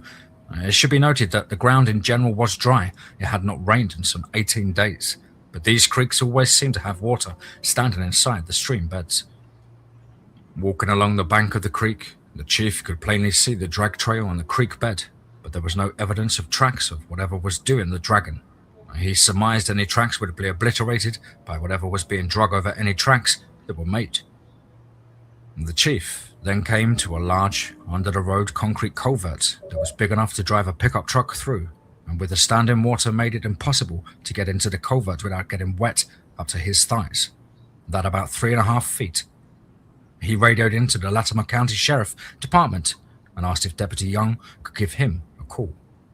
After about 5 minutes, Deputy Young was on the phone and said he would start out in his direction. About 45 minutes later, Deputy Young and Reserve Deputy Taylor had arrived.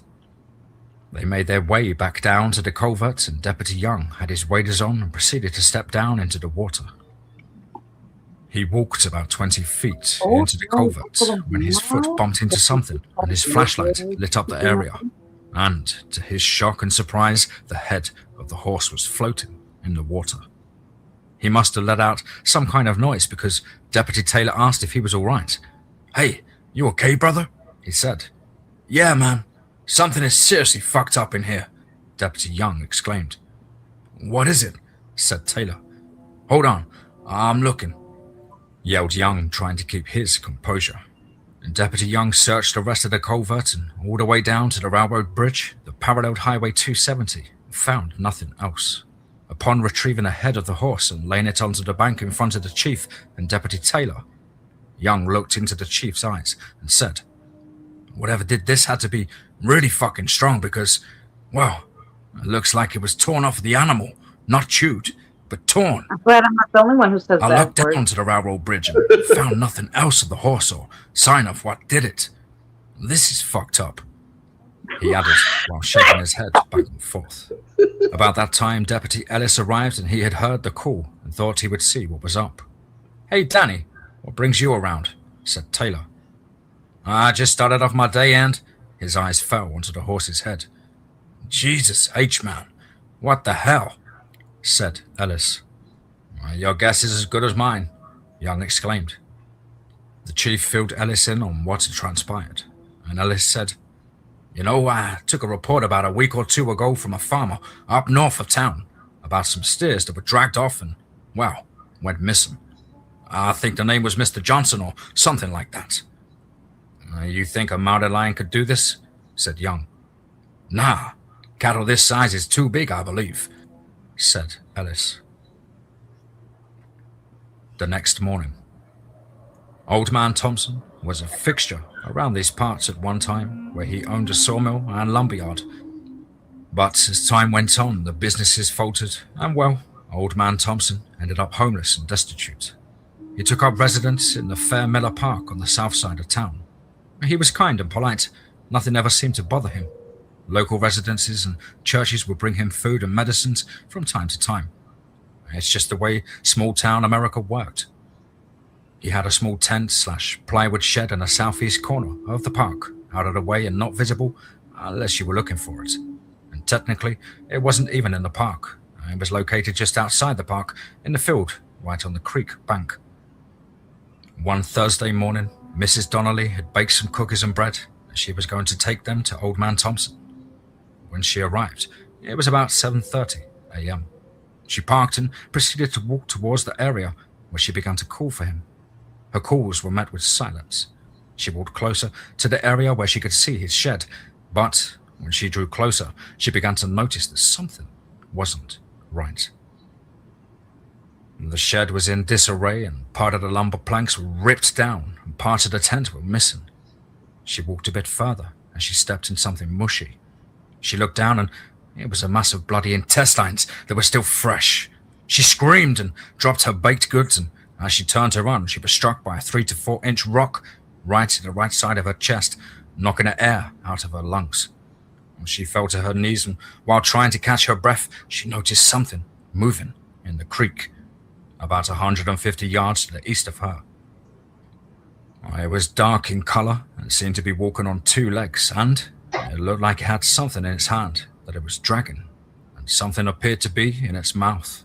But then she realized that there was something closer to her in the creek about 30 yards from her. It was dark like the other, but it seemed to be bristling with anger and excitement. It was looking right at her. She urinated herself, and this thing had a large frame for a body, and her face was elongated, like a baboon, but the thing that struck true terror into her was the eyes and the teeth that it bared. And within seconds it had lunged at her as she was scrambling up the 25-foot sheer creek bank. Mrs. Donnelly jumped to her feet and ran as fast as she could possibly go to her car some 80 yards away. Lucky for her, she had left her keys in the ignition. Because she had dropped her purse onto the ground back at the creek bank, she started the car and noticed the monster peering over the creek bank at her and the car, and then dropped back down into the creek. As she sped away, ignoring stop signs and any speed limits, she drove north onto Main Street. She bumped across both sets of railroad tracks and ran the stop sign at the intersection of Main Street and Highway 270. A dangerous move under any circumstances. As she drove up to the police station, she jumped the curb and smacked into the building with a loud thud. Within seconds, several people were helping her, and she broke away from them and ran inside the station. The dispatcher, Mrs. Kelly, was just settling down to take over her shift when she heard a bang on the building that shook. And in short order, Mrs. Donnelly, who she recognized, was running and acting very much out of character for herself, entering the lobby screaming, "Oh God, Mr. Thompson is dead! Oh God, help, help! Mr. Thompson is dead!" Mrs. Kelly was doing her best to get her to calm down from being hysterical and scared out of her wits. "What happened, Mrs. Donnelly? Karen, what happened?" Mrs. Kelly said in a calming type voice. Mrs. Donnelly looked at her with a glazed look and screamed, "Monster! Monster! Goddamn monster!" She took 2 steps back and collapsed to the floor.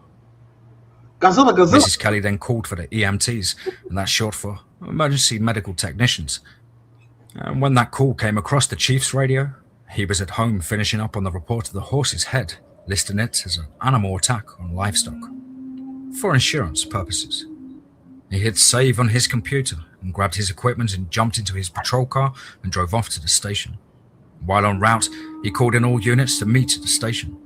When the chief arrived at the station, the area was busy and active with emergency traffic. He went into the station and saw that the lobby was in chaos, and there was a gurney and with somebody on it. The 2 full-time policemen were there, Officer Benjamin and Officer Janice. He went up to the dispatcher, Mrs. Kelly, and asked what the heck was going on. And she explained, and after a careful and delicate interview with Mrs. Thompson, he called Officers Benjamin and Janice over to him, and then instructed them to go and have a look around the park, and then in no uncertain terms advised them to be careful. I love that he just throws The out officers the arrived curses. around 11:30. Huh? I love he just throws out the curses and the way he's reading the story and his voice. It's fabulous. He's throwing out the F-bomb like he's in the military. I mean, F. Yeah, I was like, damn, like what the hell is going on? And he reads the story just like I taught. Yep. 10 a.m. And when they drove up to the parking area, they observed tire marks and peel-out scars in the gravel. As they came to a stop, they got out of their vehicle. And Officer Benjamin smelled a faint odor of what smelled like rotten dead meat mixed with shit. "You smell that?" said Benjamin. "Whoa, stinks.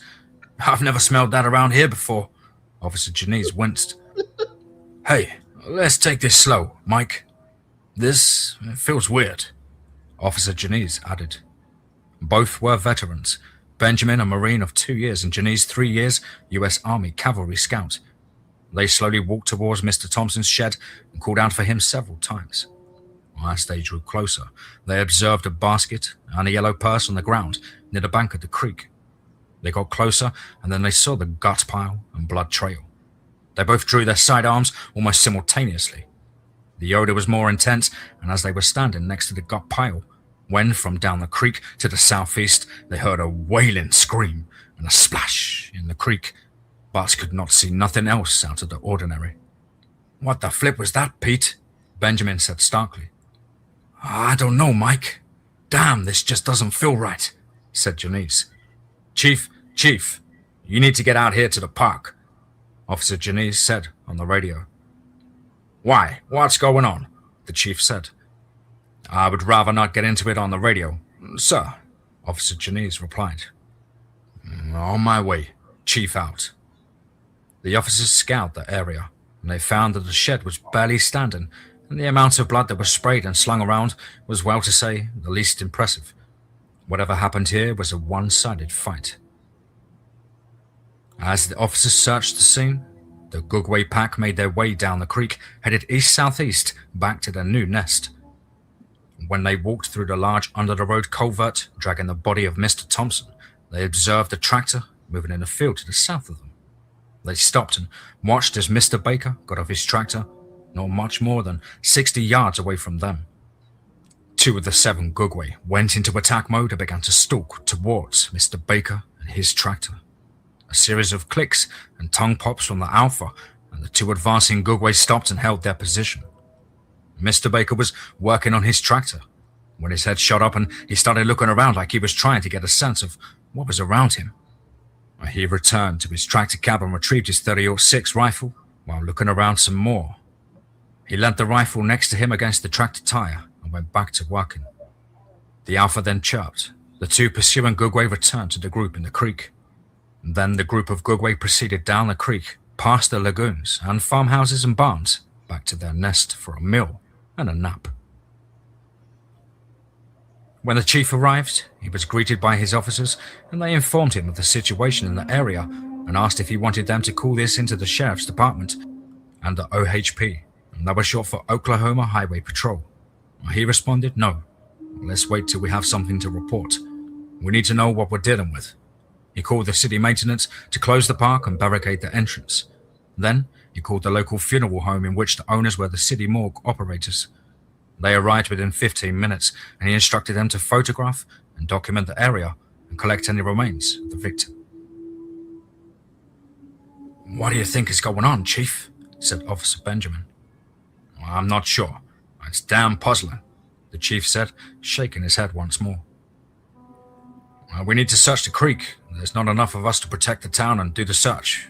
We need to get the sheriff involved," Officer Janice said confidently. "No, let's keep this in-house for now. If we let this get away from us, we will end up with a big tangled-up mess, people trying to take over," said the chief with a scowl on his face. "The one thing we do not want on our hands is a panic in town. If we can keep calm and focus, the town will stay peaceful and manageable," the chief continued. "We have to keep a lid on this until we know more." "Okay, Chief. What if we got several hunters together and have them take a look around?" There's more like sightings and stories about whatever this is. Yeah. Thank you. This seems so interesting. I would be curious to know if this was a one-off situation or that this happens there a lot. So I'll have to look up this town, and we'll have to do a story time on this maybe. Yeah, and Supernova, this is a 6-part series, right? "Picky, but who do you suggest?" said the chief. "Brad Wilson comes to mind," said Janice. Yeah, and Mason Peterson, said Benjamin. Kyle Baker, said Janice. Yep, oh yeah, Harley Jones, said Benjamin. Oh, fuck no, not that fuckhead, said Janice. Why? He's a good hunter and has a lot of military combat experience. He was a freaking ranger, for Christ's sake, said Benjamin. He's too much of a hothead. Plus, rangers aren't all they're cracked up to be, Janice barked. Ha ha ha ha. Are you still sore about him kicking the snot out of your brother, Pete? Benjamin laughed. Look, if he's a loose cannon, then he is definitely not what we need out there. Go ahead and pull 4 or 5 together and have them in my office this afternoon, if possible, said the chief. About the same time as Mrs. Donnelly was admitted to the local clinic for emotional distress, Harley was pulling back into the driveway of his farm when one of his farm hands flagged him down about midway down the drive. Hey boss, you need to come see this. I can't make heads or tails of this crap, said Paco. Harley put his truck into park and got out and left it running, then followed his farmhand to the greenhouse, 11. When Harley got there, the door of the greenhouse appeared to have been ripped off the hinges and was flung about 80 feet to the south of the house. On the inside, the production rows were literally picked clean of sweet squash and Asian zucchini. The rows were picked all the way up to about 70 feet on all 4 rows. Harley stood in the main aisle and just was amazed at what he was seeing. There was also a stench he just could not place, some sort of rotten smell and muskiness. What could harvest plants like this? More importantly, what ripped his door off? It just didn't add up. He went outside and started looking for tracks, and he found some that were about 14 inches long and about 4 inches wide, and it appeared that these tracks had toes. And there were several sets of these different sizes, but they all appeared to have entered and left the same direction. Most of them were about 2 inches into the soft dirt, and they looked like human prints, but different. And some of the toes, it looked like they maybe had claws. Hey, Paco, get this door and put it back on first thing, Harley said. He pulled out his phone and started snapping pictures. Just damn strange, he thought. He went back to his truck and drove it onto the house. And after taking his groceries, he went to his gun safe and retrieved his AR-15 and an M4 Config 308 caliber and returned to the greenhouse, picked up the trailer tracks, and then followed them through the pasture and then into the tree line where they began moving through the forest. He found what looked like heavy traveled paths, and as they moved further into the forest, he started getting an uneasy feeling, like he was being watched by something, or it was maybe even tracking him. He cut 90 degrees off the trail to the right and walked at a brisk pace for about 150 feet, and then cut 90 degrees to the right again, so as to put him parallel with the trail, but going in an opposite direction to the trail. He travels about 120 yards, and he hears movement off the trail that he was just on. He stopped, found a vantage point to observe the trail. What he saw almost stopped his breath. He was about 7 feet tall, covered in what looked like thick, bristly hair. He was walking on 2 legs, had a larger chest and arms, and they were so long, its hands appeared to be hanging to its knees. And then he got a clear look at the head of the thing, and his blood ran cold. The head was shaped like a baboon with a snout, and it appeared to have teeth that hung out of its mouth. He walked up past him, and that's when Harley realized that he was upwind of this thing. Not the place he wanted to be. Damn, he thought. Rookie mistake, and he was out of practice. About that time, the creature came to an abrupt stop and raised its head and began to sniff the air with a haste. It turned its head and looked directly at Harley. It let out a scream and roared at him. Harley was so shocked by what he was seeing, he forgot he had a weapon in his hand. Now, here is where years of training and expertise kicked in, and Harley snapped up the weapon, framed the sight's picture, and popped off 2 rounds. Both rounds struck the creature's center mass practically directly in the chest. The creature let out a deafening roar, dropping out of his sight. He moved in using a collapsing circle technique. He learned this in ranger school, but by the time he got to the area where the creature had dropped, it was gone, and the stench in the air was overwhelming. The same stench that was in his greenhouse. He had a blood trail to follow. Tracking the trail for about 200 yards, it disappeared at the base of a large tree. He looked up and saw blood on the tree bark about 25 feet up the tree. Harley backed off of the tree quickly and had his sight picture on the canopy of the tree. Fuck, he thought to himself. I don't need this thing coming down on me. It's a climber, and that means it's thinking ambush. He stood still and listened intently. It was quiet, way too quiet. He heard a rustling in the bushes, and it sounded like it was maybe 100 feet behind him, almost like something might have come down out of a tree. He turned but saw nothing. Then a rock, yes, a rock, probably 3, maybe 4 inches, flew by his head. God damn it, he exclaimed. Okay, time to move. He changed the word. Harley sprinted 90 degrees to the left for about 150 feet. He heard a noise to his right, and this was a different sound, like heavy footsteps, and the strength of the stench returned. Oh crap, there was 2 of them, he thought. Harley broke out of the undergrowth and bursted into the trail he had came in on, running full out down the trail, in the direction of his farm. He heard a screaming, growling howl that came from his right, but behind him. And when he turned and dropped in a kneeling, unsupported firing position in the middle of the trail, some 3 seconds later, the Goodway ripped into the trail about 40 yards away from Harley. Well, Sergeant P. Mitch Harley Jones, a combat veteran of 3 or many more deployments, made the command decision that probably saved his life. Harley clicked the fire selector switch off, semi-pass safe, and down to an unmarked position. The Goodway took 3 huge steps towards Harley, and they must have covered some 20 feet, when Harley let loose of a fully automatic 10-round burst, 9 rounds striking the Goodway in the chest and abdomen, 1 round sailed past the Goodway's head.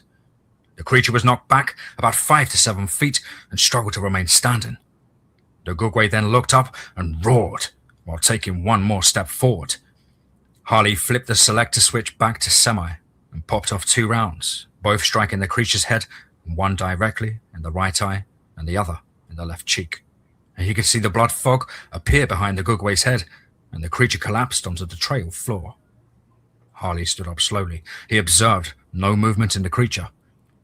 Damn hard to kill, he exclaimed to himself, and the forester fell silent. Some 25 to 30 seconds went by, and then a scream and a howl that sounded like it came from the direction he was facing, but at a distance of 1,000 feet or so. However, the power in this vocalization was tremendous. It shook his insides and made his fear level rise, if that was even damn possible. There was a bigger one, he thought while wiping the sweat from his face. And then he noticed a shadow moving over him as something moved through the tree branches above him. He turned and ran 90 degrees to his left through the undergrowth and thorn bushes. He needed to gain distance and a perpendicular orientation, and when he was about 250 feet, he stopped to catch his breath. Damn, I should have kept up with my running. Sergeant Major Emerson would be kicking my ass right now, he lamented. As he was looking into the tree canopy, he noticed one of these creatures moving through the branches, just like monkeys do. Just, it was not a monkey. It seemed to be looking for him. It must have lost track of him when he bolted. Harley moved slowly and quietly to a position that would give him an unobstructed shot should it move to him. I can't spend a lot of time here. There is another one of these fucks running around. Or at least one, he thought as he continued to watch this abomination of nature. Once in position, he whistled at the creature. It locked onto him and began to move to him, and as it approached the area of his sight picture, Harley flipped the selector switch back to unmarked position. The weapon barked another 10-round burst. 6 rounds hit the creature in the arms, legs, and neck. The round struck the creature as it was in midair in between the trees. The creature fell from about 110 feet and hit limbs and branches as it impacted onto the ground with a large thud. The sound of the other Goodway was getting louder as it moved through the undergrowth, and the odor was more prominent. Harley pulled the magazine from the weapon and saw he had 3 rounds left of the mag and 1 in a pipe. Fuck, he said out loud. He had no other magazines. Time to said go, it out loud. he said to himself. He said the F word out loud, too. Yeah, he's sure did. love the narration on this whole thing. He had also changed it up, and he had said GD. Yeah. He said H for hell, and then like one sentence later, he said the word hell. I'm like, what the hell's wrong with him? Kristen Berg, how are you doing? And Hooking Good Creations by Tina. Hi, Tina. Hi, Kristen. I wish I had $1 for every time he cursed. This is a true story. Me too. Made his way through the undergrowth paralleling the original trail, while staying off the trail about 300 feet or so. He did not hear the other creature move any closer or ever giving any indication that it was following him. Harley broke out of the tree line at his farm and immediately saw Paco and Jim standing like within 10 feet of that tree line. Paco asked, "What the fuck happened?" He heard gunfire, and a lot of it. Harley, in an excited and commanding tone, told them to back away from the tree line and get their rifles and anything else from their bunkhouse. They are staying in the main house. We're not sleeping separate tonight. As they were walking back to the greenhouses, which were at least 120 feet from the tree line, Harley kept turning around, watching the tree line. It was about 3 hours until nightfall. "We have some work ahead of us," Harley stated. Paco kept asking, "What's wrong?" And Harley said, "Monsters are real, Paco. They are real." Meanwhile, back at the police station, Officer Janice and Benjamin were assembling the hunters for a recon and search of the creek area southeast of Mr. Thompson's shed. The search team consisted of Brad Wilson, 23, Mason Peterson, 28, Carl Baker, 27, and Chris Taylor, 29, all long-time hunters. None were military veterans, and all less than 30 years old. None had ever been on any search operation or anything close. After a 20-minute briefing by the chief, he arranges for Officer Janice to escort them to the shed location in the park, and then he cuts them loose, tells them that they just have to call him on his cell phone if they find anything or need to be picked up and driven out. He'll come and get them. Dressed in their hunter's camouflage, waterproof waders, flashlights, chem sticks and hunting rifles, and knives as weapons, they cross the fence and work their way down to the stream floor. As they begin walking east-southeast, they notice what could be tracks, but mostly they're bullshitting with each other and not paying attention to anything. They see this as an easy $300 apiece. In life, nothing is easy, except how death arrives. Ooh. Wow. Great story. That is a great story. He said there's 6 parts. Like we could play one every week, or I was thinking to streamline the story and tell it in my way, a shorter kind of unswearing version. Man, because he just was letting loose. I was like, damn, I thought I cursed a lot. Yeah, he was making up for lost time. I mean, ooh. Yeah, he was like, oh, I can curse here. I'm going to do it. Yep. He was just throwing them F-bombs. Whoo. F this, F that, and F-head, and... I mean, if I told those things, I'd probably be cursing too, but you could leave it out of the story on the retell, you know? Yeah. Yeah, I'm sure I'd be cursing. Christine, thanks for showing us that, Supernova. Yeah. Thanks for And showing if you guys want to see, you know, the other parts, let us know after we read our Reddit. We usually have time. We could always play the second part every week. We could play a part. Yeah, let us know, and we'll do a part 2. But we also want to make sure that we didn't get copyright. Yes. No, I don't think so, because we were talking through it. We stopped it. I don't know that there was no music. There was no like pictures, and like it was a picture that he made. It was an AI picture. So I think we're okay, because I don't think his voice is copyrighted. Right. Yeah, so you know. I'm gonna put, on my end, I'm going to put reaction just in case. Yeah. I'm going to put reaction. So, yeah, just to play it safe. But thanks for showing us that. And yeah, we Yeah, could that was do. a good story. Yeah, we could do a part two. Oh yeah, yeah, oh yeah. I mean, usually YouTube will tell you if you're, if you're playing something that's Right. copyrighted, but Mhm. We'll find out. yeah, well, I'll just go into my studio. It should tell me. Yep, that's It will true. tell me. It will yell at me. It knows. Yeah, you don't need a lot of the conversation bits. This could be a way to get the facts of the story and then look into it from a different people's accounts. Yeah, Right, right. that's why I didn't know you could play it. Hey, we take a chance. That's all we could do. We chance it. Yeah, yeah. I mean, we're both adult channels, so yeah, the cursing shouldn't bother it at all. It would Right. be, Right.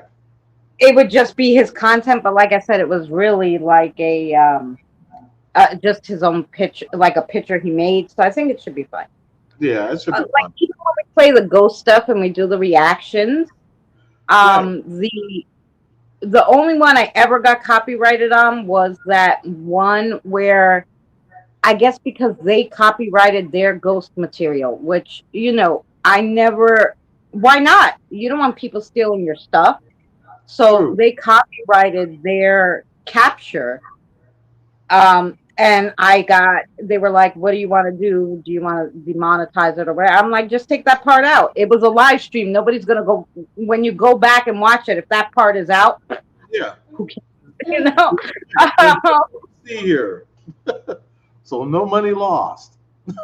Yeah, no money lost because it's just going to be a little shorter, the live stream. Even if they watch it back, it's Right. fine, So because I took it out, it was fine. They kept it up monetized. I just said cut that part out, Right. and it's Hello. fine, Hey, It was how you just doing? that little. Hi, Jason. How are you, darling? You missed all the good stuff. Yes, you sure did. We had a lot of good stories today. Yeah, we don't mind you rewatching. We don't mind it. Oh yeah, you can rewatch. It's on both channels for you guys. Yep, sure is. Pick your poison. Not saying we're poison. Yeah.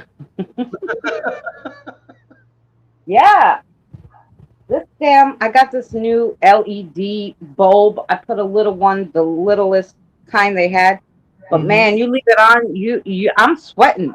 I'm getting a suntan. Like, this is crazy.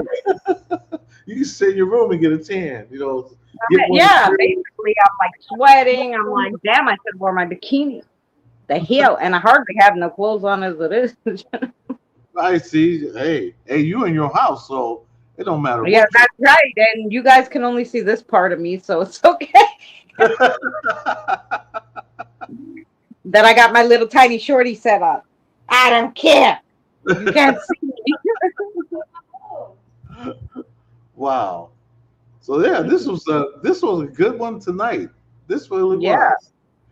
Those Reddits were really good. Super. I love, and every day there's new ones, so it's so much fun. Like I said, don't forget to check out. I might even try to edit Sunday and put in some of the other stories that we read. We'll see. But I did edit Sundays. I put it up there with 2 extra stories and some of my own pictures. So definitely check out my Sinister Sunday when it comes out. I'd appreciate it. Although those Sinister Sundays, when we're reading Reddit, gets a lot of views. People love Reddit, whether it's the relationship or the paranormal. Right. So, yeah.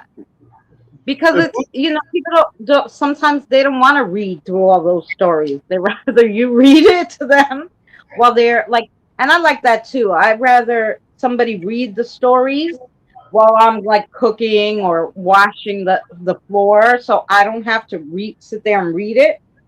So I understand. And Boomer wanted to know if you still have X. Do I still have X?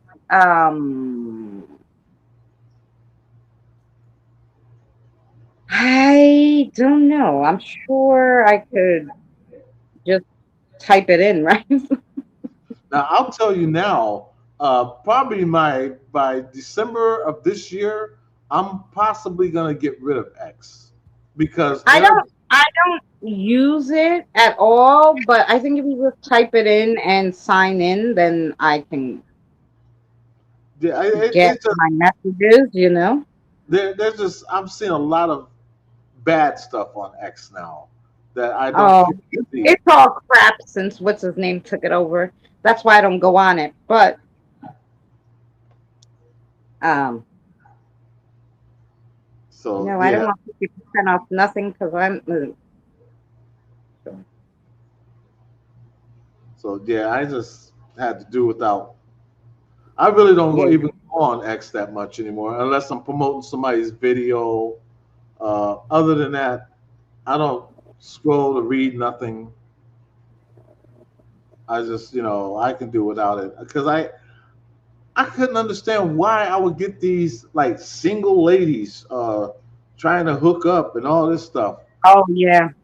No, Even sure. though I know that they're bots, it's like the bots should be trained to look at profiles. And when you see a family on a profile, why would you want to send something about a single lady? Yeah, yeah. So you can send it. I opened up X. I logged in. I don't have it downloaded, but you can just type it in the chat, in the Google, and it will open it up. So you can send it there because you don't have Messenger, so send it there. Right. Otherwise, I would have made you send it to Eddie, and Eddie could have sent it to me if it comes to shove. But yeah, no, I have it. I can open it. So. I only use it for messaging purposes only. Yeah. XDMs at dumb. Yeah, yeah, yeah. I used to have it, so we can share when it was Twitter. A lot of Hmm. people had Twitter, and we used to share, like, come and see us live on YouTube and stuff. That was the only thing I really ever used it for. Now I don't even use it for that because I'm like, I don't want people they're coming. I just share it on Facebook and Right. and some So, of my groups on Messenger. That's it. so yeah, those were some great stories. Those were Yeah, some great stories. had some good pictures and all sorts of stuff. Mm-hmm. So yeah. Sure did. I Yeah. gotta, you can also, what I was thinking you could do is you can pick the stories yourself on r/paranormal. I'll send you the link, and you can pick a story you want and read it, do the voice over, and I'll put it in the video. Okay. I'll keep And that in. then, you don't have to read it and squint and all this crazy stuff on it. If, if you want to do that, we could do that. I like those ones where they misspell and all that, and I read them as they sound. You know. Yeah, but then sometimes you can't understand what the freak Yeah. you're Cause yeah, or you because can't follow the story if it's too crazy. Which is why I like to read them first, and if there's misspellings, I read ahead a little while I'm reading, and then just fix it myself. I be But seeing, I be watching my IQ get smaller and smaller. It's like wow. Boomer said, "Hang on a minute." hang on, hang on to what? The ceiling. Oh, what a feeling. Christina When you're dancing on dancing on the the ceiling. Oh no, you ceiling. guys don't want me to sing. Yeah. You be losing all your subscribers if I start singing. No, we're not doing that. Huh? You said you're gonna sit or leak.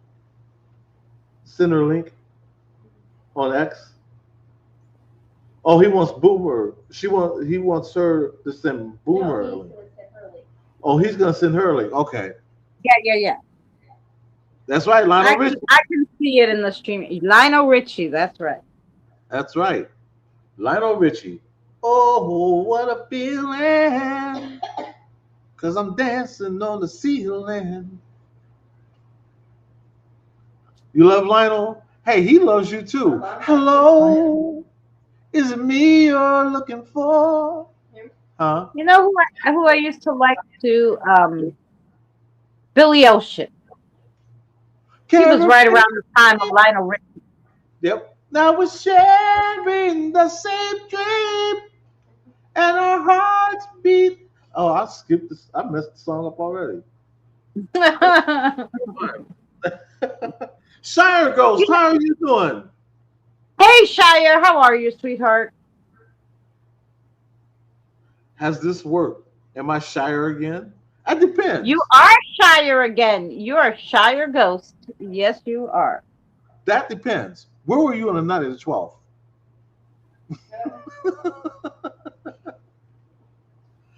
I'm setting up a new Facebook chat. Oh, okay. Oh, yeah. Jump in my car. Yeah. Get into my car. I love Billy Ocean. Suddenly, life has new meaning to me. Yeah. I love Billy Ocean. And he's still performing today. Yep. He is still performing today, even though you don't see him. I used to love until I saw him. Funny enough, I used to love Richard Marx, right? And then I like to watch like The Voice and stuff. And I saw him on The Voice. Uh-huh. And his attitude kind of didn't go with his music. And I was like, I don't know if I'd like him or not. Like, it was just he had a weird dynamic to him. And I'm like, You know who else I used to like? What's his name? Is it Chris Isaac?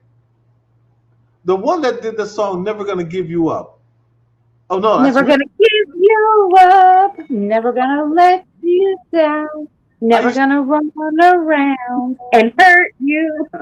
I used to, every time that song comes on our Sirius XM, I would change the words. Because when me and Jen driving, I'll say, first I'm gonna give you up, then I'm gonna let you down. Change it all up. Jen looked over at me one day when I was singing, and she was like, somebody really had to do something wrong for them to do all that to her. Then I'm gonna make you cry. Then I'm gonna say goodbye. Then I'm gonna turn around and hurt you. The one by the Police. Yeah, my mother loved Sting. She loved the Police. Oh, that's yeah. all she listened to in the car for like 10 years. And then she started liking Spanish music. And then all I heard was Alejandro Fernandez after that. But so she was either playing Sting she was either playing the Police, Sting by himself, or Alejandro Fernandez. I was like, Hey, oh Lord. You know what? Shire Ghost, your last numbers brought a song to mind. UB40. Remember UB40? Red, Oh, red yeah, that was a good line. I used to love that song. That song still comes on by UB40. Mm-hmm. Plus, another hit they had, though, was Falling in Love with You by Elvis. They had redid that. Oh, yeah. Wise men say only fools rush in. Man, he loves that song. When John would sing that, remember John the paranormal guy? Yes. When he was living with us and he would play that on his guitar, that was Manny's song. Manny loves Elvis because of John. So Every time he hears an Elvis song, he look over at me and goes, John?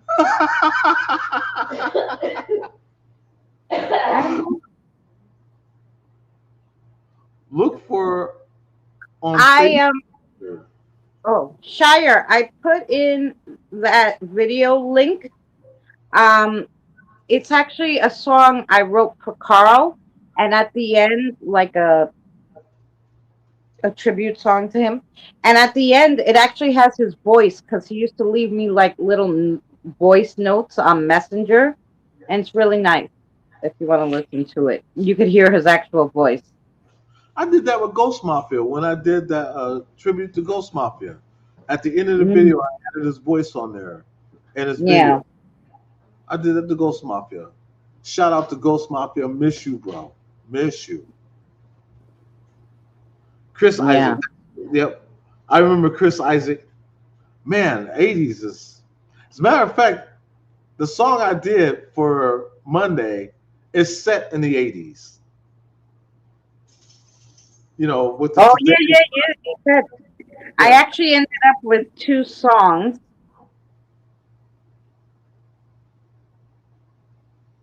I actually finished them, wrote them, and did the video. So I did I did one off of one of my poems, and I actually did one that was about the rain.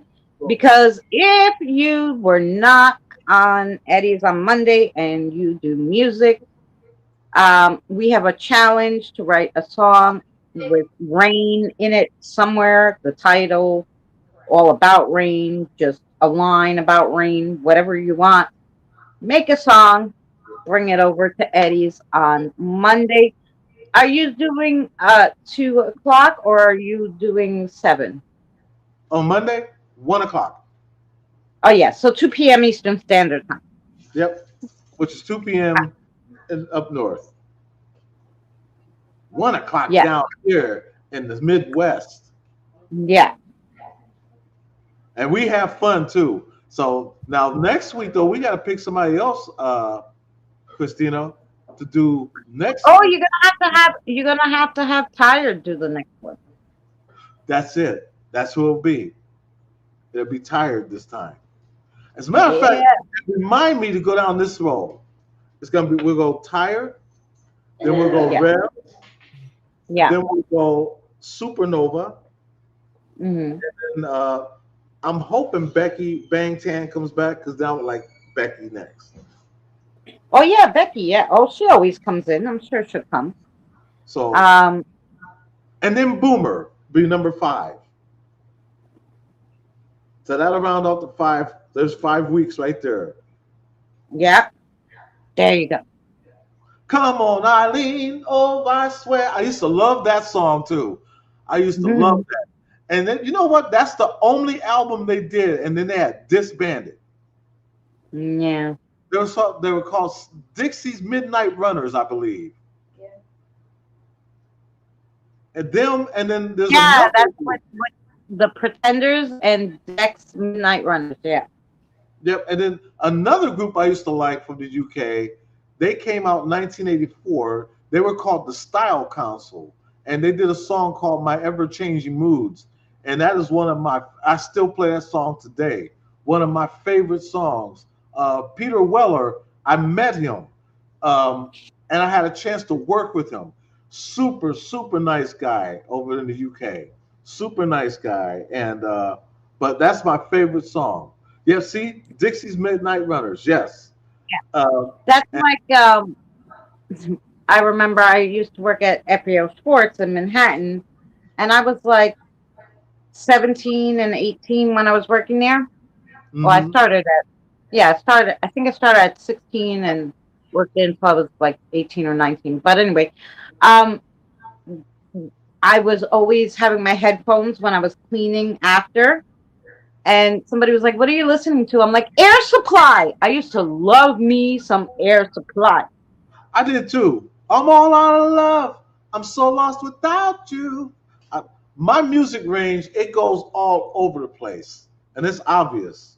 You name us an artist, I know who they are. I go all over the place. Steve Perry, that's another good artist. When he actually got better when he was solo. Mm-hmm. But I do love that song what he did with Journey though, Open Arms. I do. Yeah, But I tell you, like, people used to laugh at me because, like I said, I was young and I was listening to Air Supply and Firehouse. You remember Firehouse? Firehouse, yep. I sure do. Oh yeah, I love them. And Fine Young Cannibals.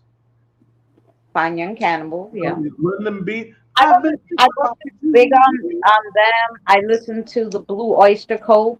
I used to like them. Blue Oyster Cult. I remember them. I remember Moody Blues. You know. Hey Danny, how are you? How was your nap?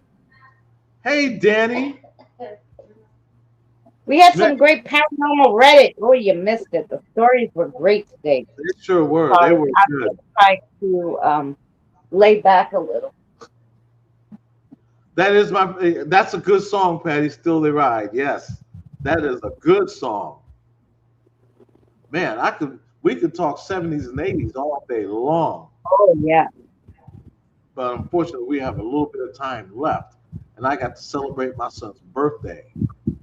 Oh yeah. What are you doing for the birthday?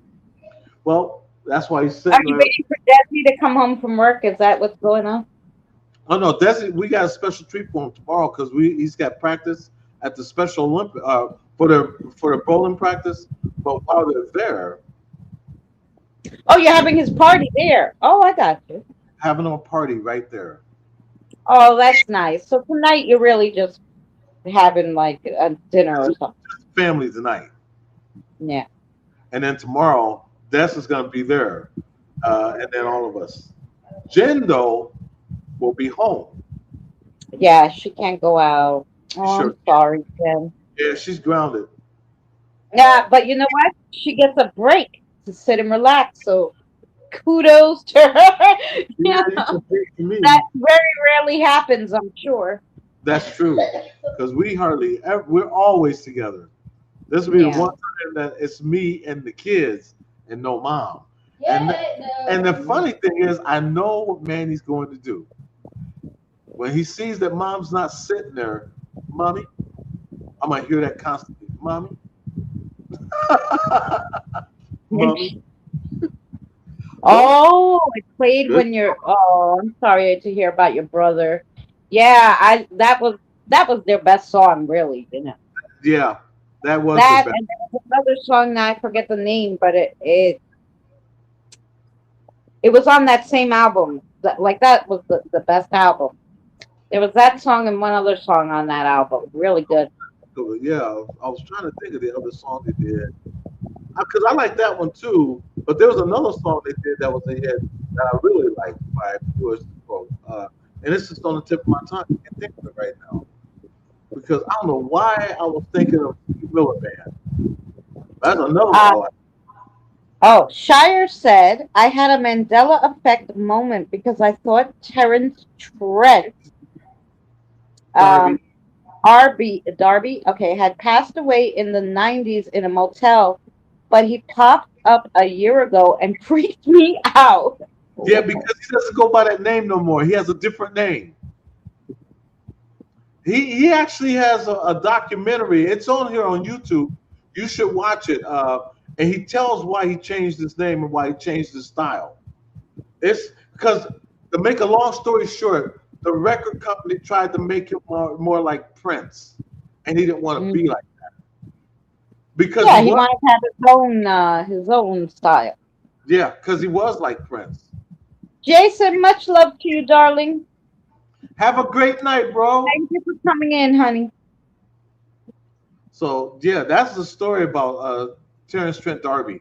The record company wanted him to be like Prince, and he said no, and he canceled his own contract. Because I don't blame him. Why try to imitate somebody else? That's not what he wanted to do. Yeah. You know, he changed his name and then came back out and changed his style.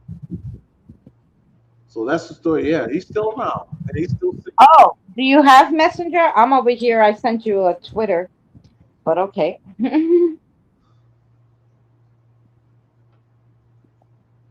Let's see.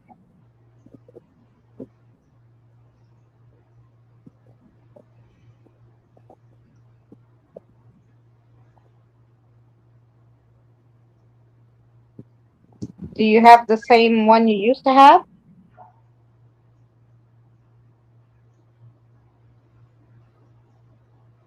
We're just chitty chatting, Jason.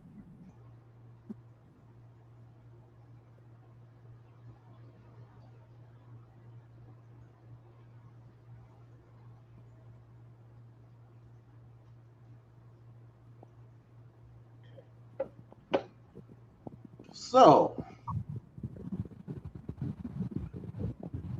Like, is this one you with this picture? that's Jen's picture. Yeah, stop. Good night, Erica. Much love to you. Thank you Patrazi, so much for hanging out with us. yeah, thank you so much for coming and have a great night, Patrazi. Yeah, and we will see you somewhere around the tubes, but definitely go by and see Eddie on Monday, and Yep, definitely come by and see us on 2 Monday. p.m. Eastern Standard Time. Oh yeah, so that's you, that picture.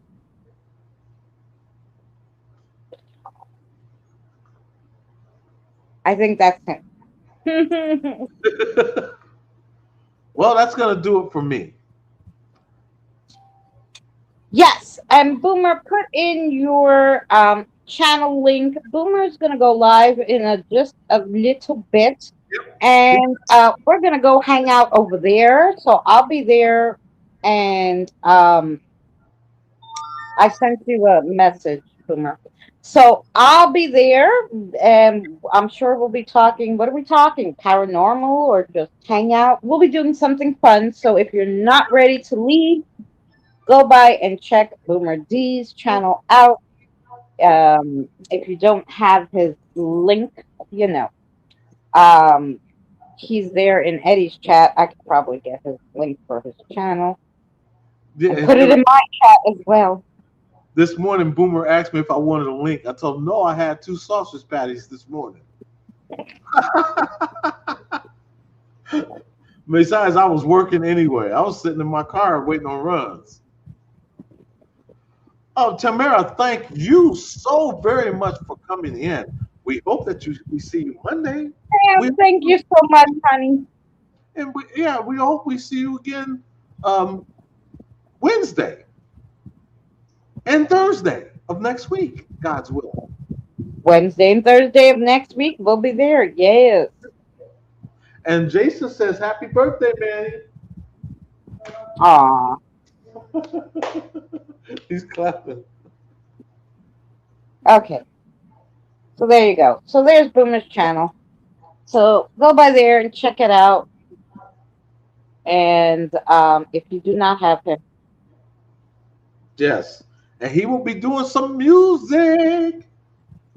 And he's got yeah, he does his music. So he's got some good jams. he really does. So we're gonna see you Monday. Don't forget it's rain. That's what it is. Set up by Danny. And thank you so much for joining me and reading Reddit with me again today. That's my pleasure. You know, all you He was waiting, and I'm like, I'm talking to you. yeah, I spaced out for a second. I don't even know why. I straight spaced out. You think I was high? Maybe I am. Thank you, Evie. Thank you. High off that potato soup. But thank you so much. And if you guys weren't here in the beginning and missed some of the stories, they were really, really good today. So check them out. There was pictures and all sorts of things. Yeah. Make you wonder So, how did you put all that stuff on? No. Huh? Nothing. I said nothing.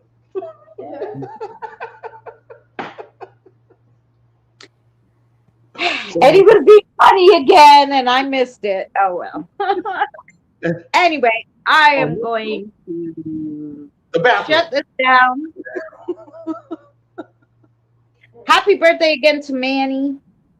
Yep. Prayers again to little Patty. I'm so sorry, and condolences to you. And you will be in our prayers, and your sister too, for a happy Passover. And yeah, and we'll see you guys soon, and hopefully we'll see you over at Boomers. Yep. See you on the flip side. Well, I'll try to come in because I'm gonna sit with the family. I've been working all day.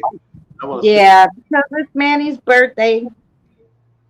So, it went dark. It went dark. Oh, no, it's light.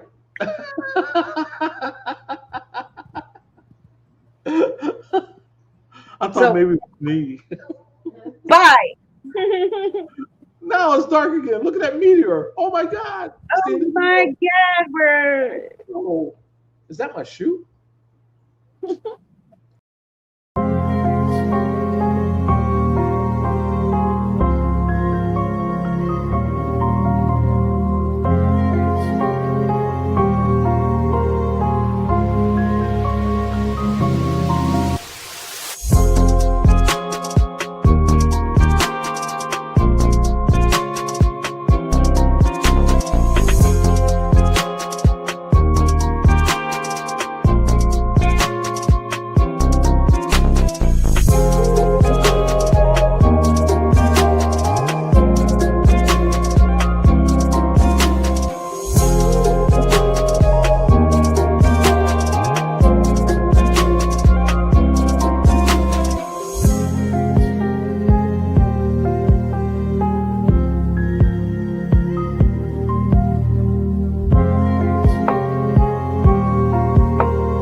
Remember, please discard all candy wrappers and popcorn containers in the nearest trash receptacle. Thank you. We are so glad you came. Okay, bye-bye now. Bye-bye. Bye. Is everyone gone? Huh? Good. Oh my gosh, my cheeks are killing me. I can't keep smiling like this anymore. I'm exhausted.